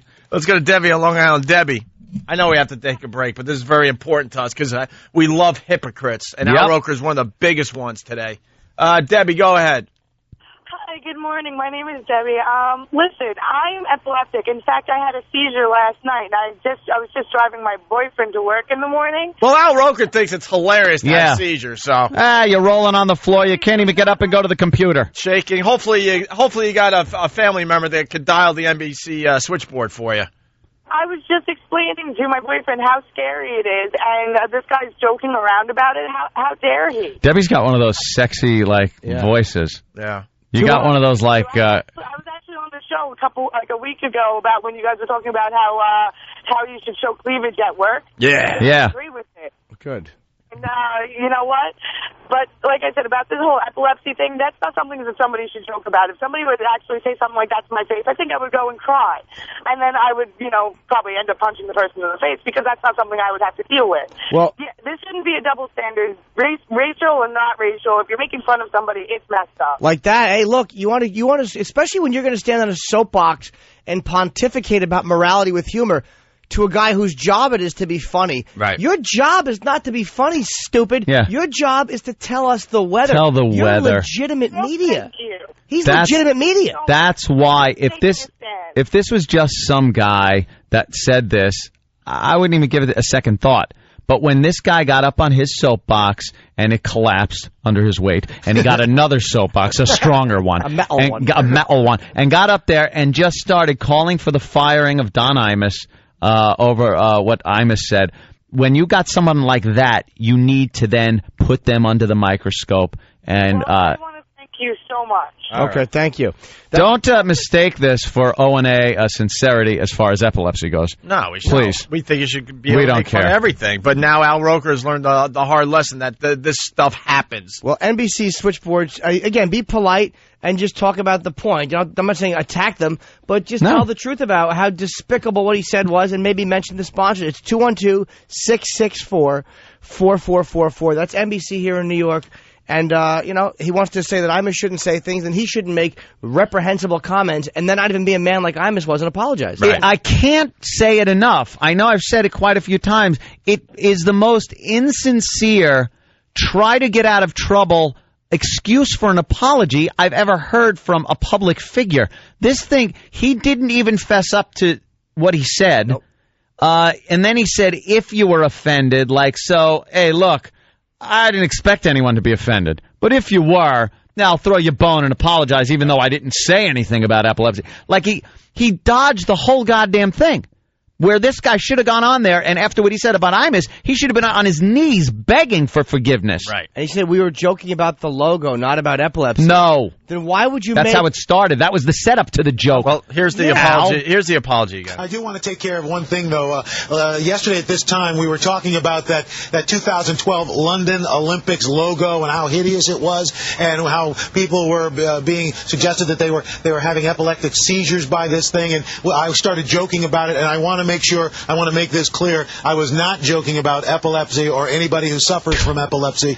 We understand and know that is a serious affliction and would never joke about that. Joking about the logo, never. Not about epilepsy. You did. You're a liar. Offended by that, I heartily and really humbly apologize. Hardly apologize. Who suffers from that affliction in their family. So if you were offended, I apologize. How about I dishonestly apologize? Yeah. Let's take a look. Show you what's going on. Play the line again. Play the line again. And you tell me this isn't him goofing about epilepsy. This is him goofing on the logo. Yeah, let's get these two clips up on our website, will you? Yeah. And a little update on a story we told you about yesterday. Remember that controversial Olympic logo for the 2012 Olympics in London? Well, some folks have complained that the campaign actually sent them into epileptic seizures. Others say it's just downright ugly. Well, we asked you to weigh in on our website in an informal poll. And those of you who could get up off the floor after shaking around, you were able. And, the people that are laughing, they should be fired too for laughing. Trust me. Egging him on. He said about Bernard Girk, he said needs to be canned as well. McGurk is just as guilty, often egging Imus on. Egging him? That sounded like egging. If you listen to that first clip, when he first says, when he's giving the facts, saying sent them into epileptic seizures. You can hear somebody They're laughing already in the background. giggling. So they're giggling and laughing. So whoever was there that day should all be fired, if you follow the Imus rules. Well, the idea of somebody being sent into a seizure and maybe like that guy's mother falling and breaking their neck, apparently is very funny to these people if a logo can Sure it is. Why not make a joke about cancer? How about AIDS? Or heart disease or AIDS, right. Go ahead. Make an AIDS joke, Al. Let's see how far you get with that. Let's say hi to Lauren in Jersey. Lauren, we got to take a break, but go ahead. Hi, I just wanted to tell you I have epilepsy, and I didn't even hear of this until my boyfriend called me and was like, put on O&A, they're talking about seizures, and I really think it's disgusting that even his apology, the tone of his voice doesn't even sound sincere. Right. Right. He's like, if you were offended and epileptic seizures, like it's a joke. I mean, how would he like it for making fun of diabetes and heart disease and coronary disease? Yeah, and AIDS. When he had the gastric bypass and he was so overweight. How about this? How about tomorrow morning, because they always have those stupid Hello Kentucky signs outside the Today Show, why don't people show up with signs about epilepsy and stick him right in his fat face. Good See if they idea. show that on the network. Good idea. Let's get some people together. Yeah, Well, I'm going to call NBC. Thank you so much for putting Yeah, out that number is 212-664-4444. 212-664-4444. And tomorrow morning, you show up with signs outside that studio. Why not? I mean, he would be doing it if it was a racial thing. Right. You know what? I think Dougie there on line 1. Hey, thanks a lot, Lauren. Thank you. I think Dougie on line 1 is a little confused, though. Dougie.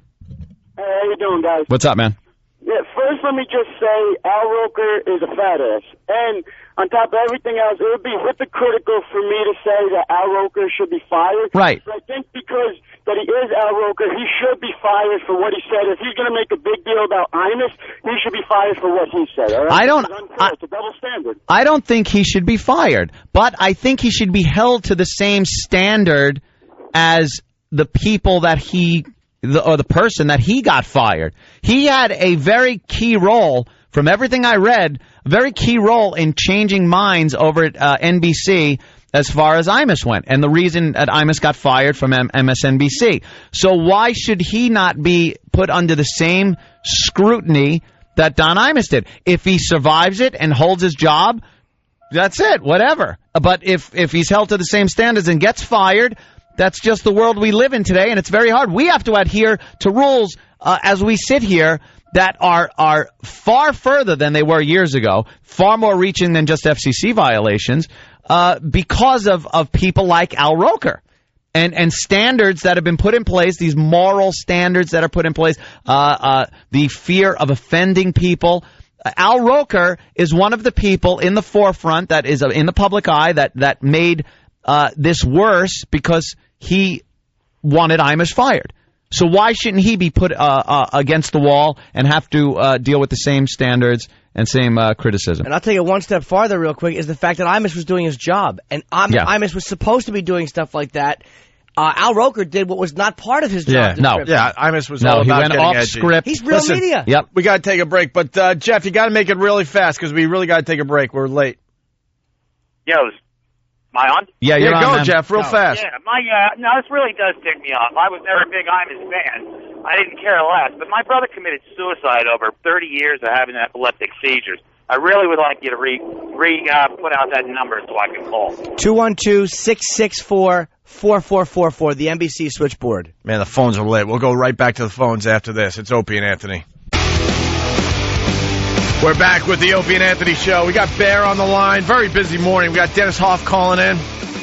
We're giving away a date for Father's Day to a lucky father out there.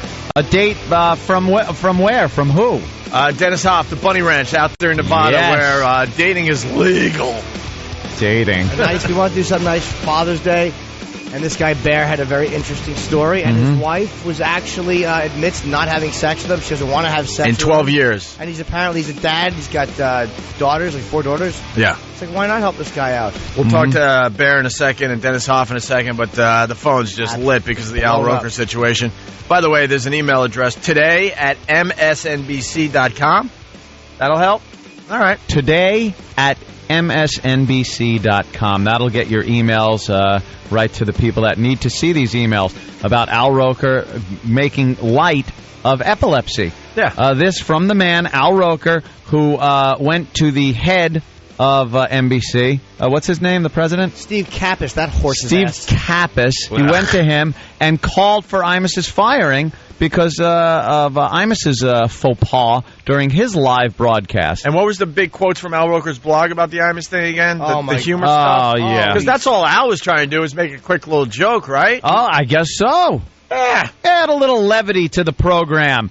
For one, I, for one, am tired of the diatribes, the humor at others' expense, the cruelty that passes for funny. This is what he said about Don Imus. Yeah. And then a mere, 2 months later, he does the exact same thing. The beauty in it. The I'm a good person who said a bad thing apology doesn't cut it, he said. And citing context within a comedy show is not an excuse.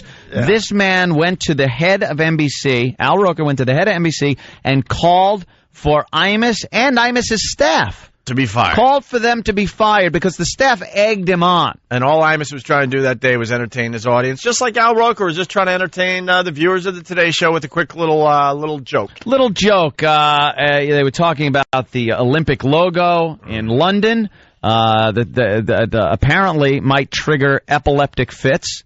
And Al Roker, do you still have the clip? Had this to say. Listen when he mentions epileptic fits. Before the joke, somebody, like in the back, was, as he could accuse Bernard McGurk of doing, egging him on. Somebody listen to the laugh when epilepsy is mentioned. And the laughs when he gives his punchline.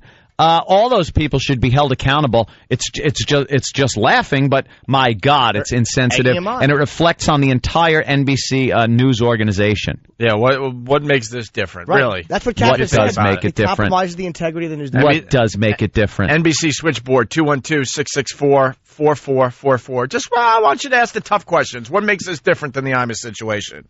Mr. Roker. And a little update on a story we told you about yesterday. Remember that controversial Olympic logo for the 2012 Olympics in London? Well, some folks have complained that the campaign actually sent them into epileptic seizures.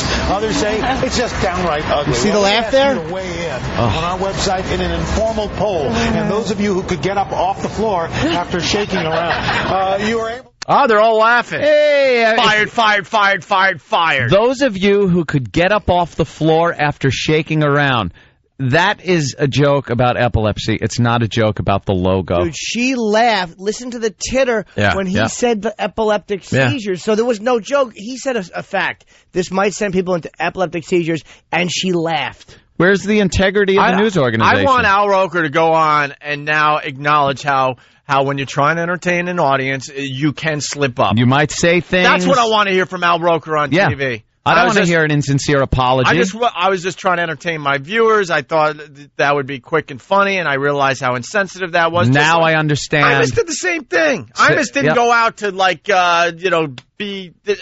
he was just trying to entertain people that day. He should absolutely go on and say, I now understand the position Don Imus is in, the position other live comedy shows are in when they're working off the cuff like that. Including the Opie and Anthony show. Right. When they're working live, that things like this do happen, and I now see it in another light. In a new light. Right. But he won't. He made up a phony excuse for an apology.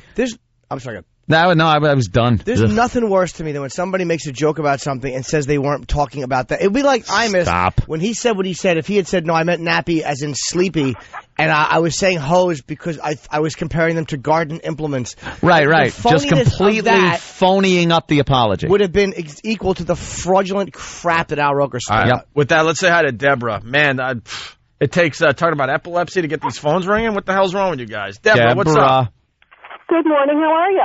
Good. How you doing? Hey, guys, I work for the Epilepsy Foundation, and I am a parent of a teenager with epilepsy. So I'm really glad that you are giving a lot of time and attention to the issue of epilepsy and the insensitivity that it's portrayed in the media and in the general public. This is like the hardest thing that we fight against to educate the public is the stigma and the myths surrounding epilepsy. Well, you know what? Al Roker doesn't think it's much of a big deal at all. So. Hey, Al Roker was having a few laughs with his staff about epilepsy. And then, of course, he said he wasn't.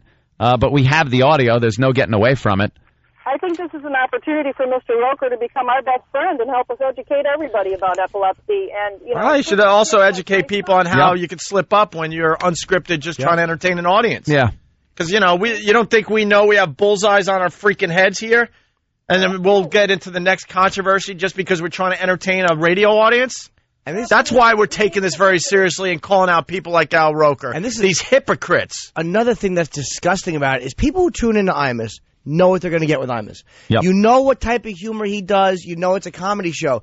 The Today Show, you're not expecting to hear that. So people who weren't expecting to hear stuff like that were being assaulted. This is definitely worse, believe it or not. Absolutely and worse. Not getting any attention. It was buried in the paper. I read this and went, oh, Al, I'm not letting this go. Because I remember what you said on your dumb blog. So, Deborah, did you write down the phone number and the email address? I have the phone number for NBC, and we'll be sending that along to the rest of our and the email address, write that down, too. It's today at NBC.com. No, MSNBC. MSNBC.com, I'm sorry. Today at MSNBC.com. I'd encourage everybody to ask Mr. Roker to do a little education on behalf of the epilepsy. Or just step down. He should step down. He should resign. He did exactly, not exactly. I think he did worse than Imus. He should, following his own set of rules, guidelines, and standards, he should step down. I'm not asking for his firing. I'm saying he's the one that was at the forefront of Imus getting fired at MSNBC, which led to his firing from CBS. So he should hold himself to the same standards and resign. Right. Because it's a reflection on the entire organization. Yeah, we don't want just people as he said. We don't want people to be confused. We think you should be able to say whatever the hell you want on TV or radio within the, the government guidelines. So, but, following what Al said, sure, then he should definitely resign. Thank you there, Thanks, Deborah. God bless. Let's go to Lee from Long Island. Lee, what's up?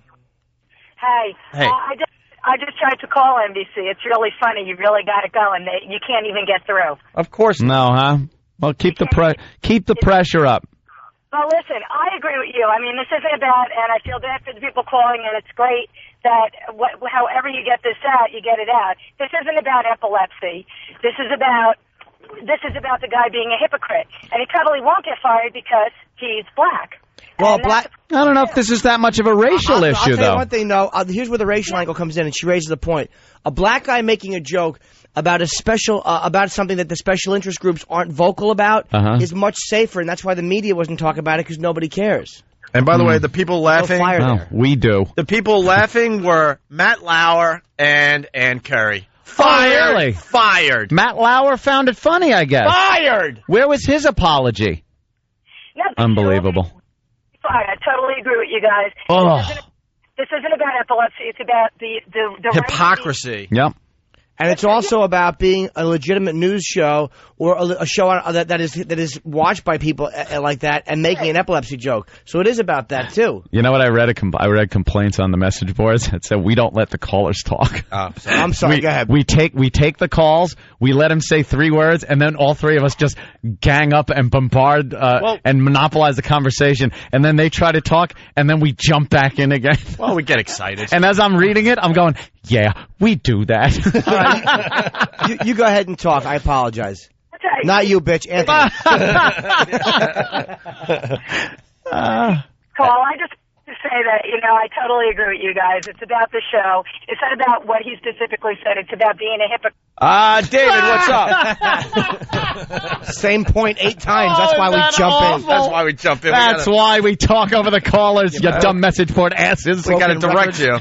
Bunch of broken. This is not about the thing. Start from beginning. This is not about the thing. We know. Half these callers are in a rowboat with one paddle. Jesus.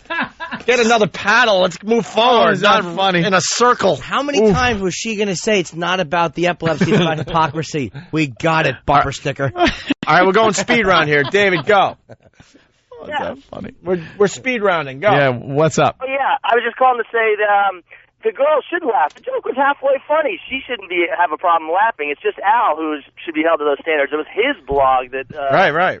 made him fired. But the joke was halfway funny. Well, yeah, I don't care about that. I don't really care that he made that joke. Who cares? The point with her laughing is simply that he was saying that Bernard McGurk was egging on. And we're saying, hey, man, I mean, to me, they're egging Al on. Why shouldn't they be held to the standards he held Imus to? Right. That's all we're saying today. That's exactly right, except that she wasn't the one that went to the head and wanted Imus fired. It was him. Right. We know. You're exactly right. Okay. Yeah, I hope people understand the point we're trying to make today. Yep. Jennifer in Philly, what's up? Hey, I love you guys. I've been waiting for the Al Roker thing to come up again. Always been a big fan of the Today Show. Never a fan of Imus until Al Roker started the blog. If I don't like Imus, I won't turn him on. That's what kind of show he is.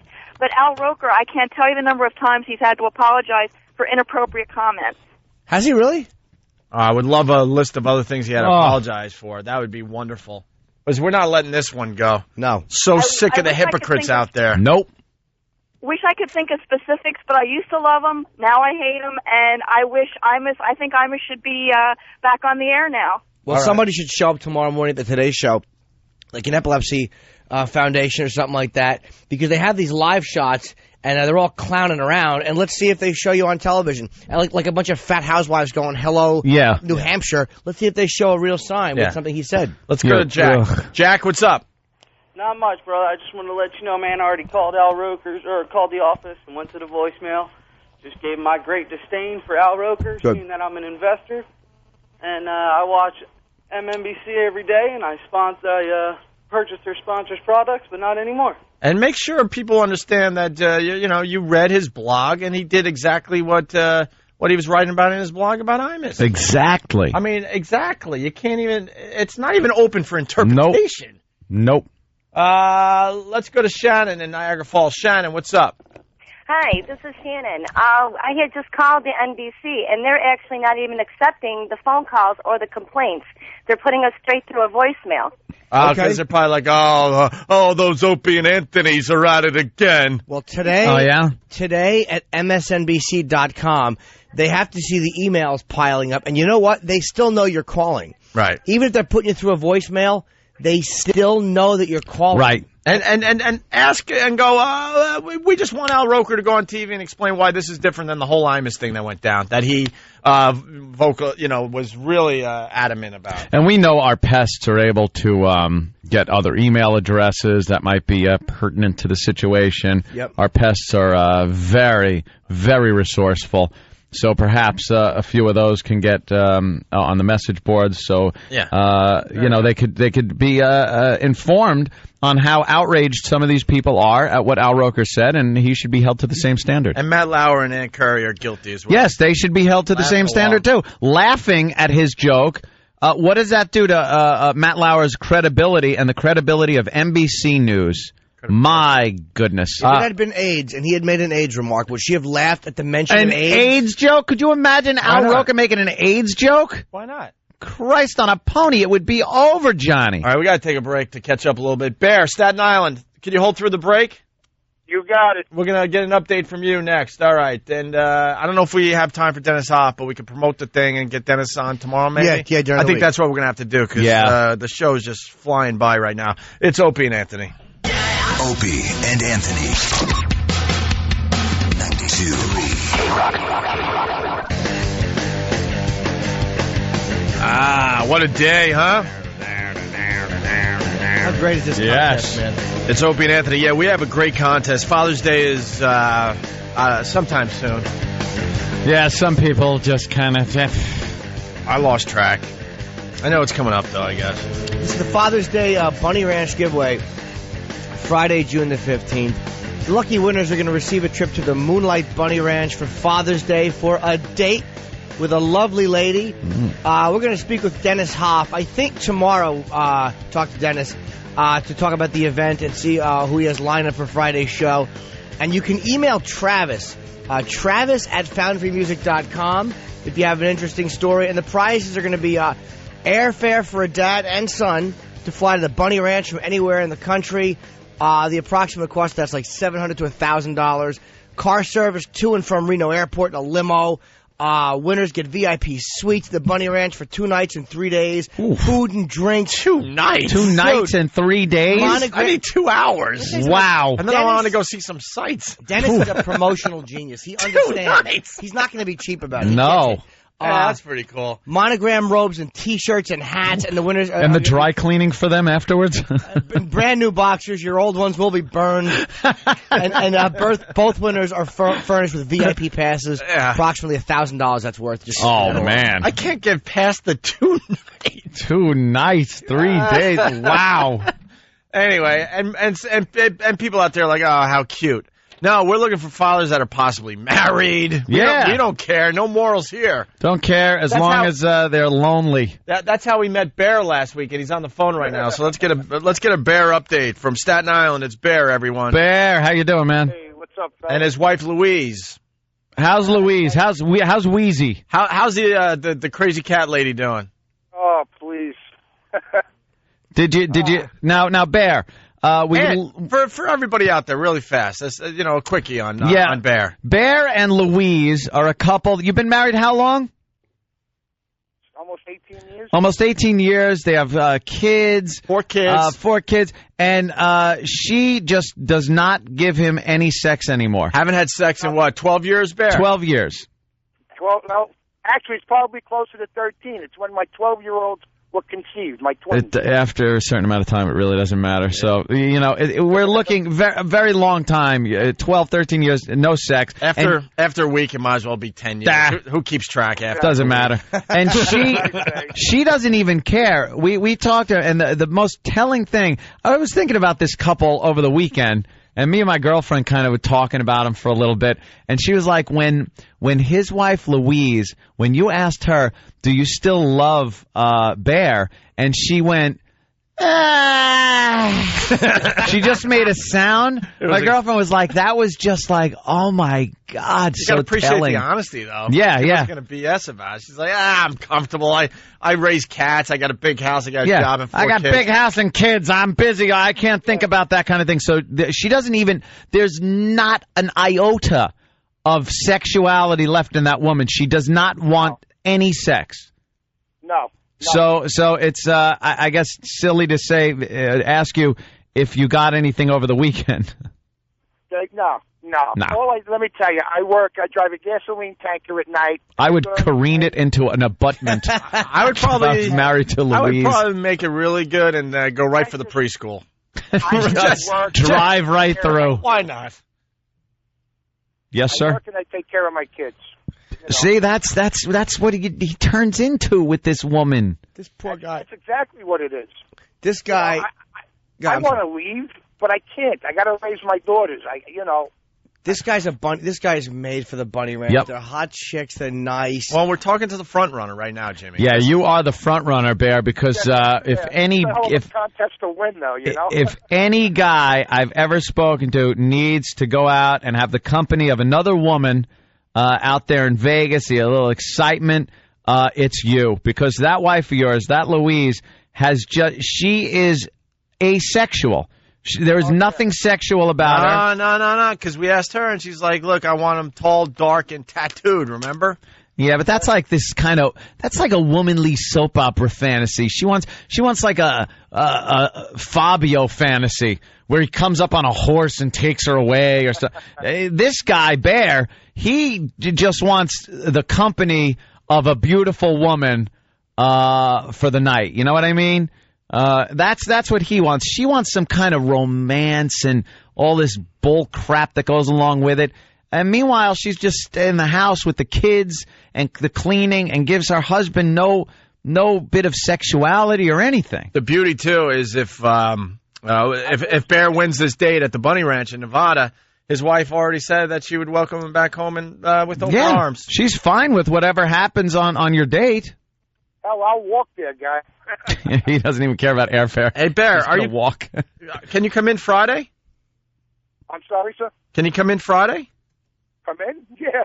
All right, yeah, because we're going to have some of the girls from the Bunny Ranch, and we're going to have a little, I don't know, maybe Q&A or something, then we're going to decide who. That'd be great. But, little meet and greet. You're definitely the front runner right now. I'm definitely coming. I just got to give my boss notice, that's all. Yeah, clear Fridays. Okay. And come on in. Won't be a problem. Let's just put it, well, maybe I shouldn't say that. Maybe you should, yeah. I have no idea. A guy like the girls will be here. Yeah. And, the girls will be here. Thank you, Anthony. Thanks for saving my ass. Whatever. Bear, we'll see you Friday. A guy like Bear is perfect for the ranch. I've never even been there. Mm-hmm. But believe me, as this relationship is unraveling before my eyes, and it is. What? It's Our relationship, Jimmy? No. I actually, my relationship with you and with Anna is one of the longer, more consistently loving relationships I've had. Yes. This is love? Oh, yeah. It is. We spend 5 hours a day together. At 3 or 5. And we talk preferably a lot. 3. And I prefer 4. We're going to have to agree to disagree. I think the ranch is perfect, though, because they're not jaded. They're these are not girls that are kept there by force or by some nasty pimp. They can go whenever they want. Yeah. You don't like it? Go. Bye. Yeah. They keep most of their money. It's it's just a different vibe, man. So tomorrow we're going to take more phone calls from the miserable fathers out there? Yes. One lucky please. father will be flown to the Bunny Ranch and get all that stuff Jimmy was just talking about. And Dennis Hoff's going to call the show tomorrow, and we're going to hype this thing. You don't love me? Huh? You don't love me? You're right. Who doesn't love Jimmy? Look at this cheek. I know. It's kissable. What's happening, Jimmy? Is the relationship unraveling a little bit? No, things are good. Oh, no. Oh, God, no. Maybe we should be sending you to the Bunny Ranch. You know, Jimmy, Dude, believe me, I will be out there. the worst thing about you with in a relationship is you don't understand that the people around you kind of are rooting you take a liking to who you're with. And then all of a sudden we have to deal with the fact that there's problems, and then you start worrying whether you're going to be seeing a lot of this person anymore. Let the people around me argue with her. Let them do it. If they want to step in while I'm arguing, I can relax and they can handle the arguing part. Just like tag team. Oh, yeah. You get a little tag off and then walk away and go to the bar or something. I love when you break up with someone. You just got to cut all time. Well, yeah, we had a good relationship, me and you. You're done. Don't talk to my friends. Don't call anybody. My family's dead to you. Goodbye. Yeah, we did get along, but goodbye. Goodbye. I don't go out with her anymore, so I don't need to see you anymore. See you. Goodbye. Bear, so what's the update? Nothing since we last talked to you? Nothing. No, he's still in hell. All right. And the wife's been cool? Hell, exactly. What did she think of her time on the Opie and Anthony show? Oh, she thinks it's a goof, but she doesn't really. I mean, this is to me, it's a serious issue. Certainly is. It's no joke, man. Yeah. But like I said, I don't want to be a part-time father. I want to raise my kids, and once they're old enough, self-sufficient, then maybe I'll be gone unless things change. Bear, what's going to happen if you do win this trip? Now, we're going to see if there's any other fathers out there for the rest of the week here. Say you win the trip, and then all of a sudden she puts her foot down and says, "No way." Then what happens? I don't think she will. I really don't think. But if she did, would you tell her to go screw and you would just go anyway? Oh, yeah, I would go. Yeah, he's going regardless if he does win this one. I deserve it. I work my butt off. Bear, have you given any thought to what it'll be like? Seriously, fantasize, maybe shut your eyes, that you're sitting there. You're sitting across from a beautiful girl. Potential date. Yeah, on a date, and maybe you're eating dinner or you're holding. She's reached down maybe under the table to touch your leg. Have you given any thought to the excitement factor that's going to be like? Yeah, I did about 15 minutes ago. I did. Oh yeah, cleaned up and went to work. I've been thinking about it since I talked to you guys. Yeah, see, this guy is raring to go, man. It's only fair, but it's gonna be tough to beat Bear as far as this contest goes. Oh yeah, it's possible. Yeah, you never know. We'll take your pathetic stories tomorrow. Pathetic. All right, Bear. All right, Bear. We'll be in touch. All right.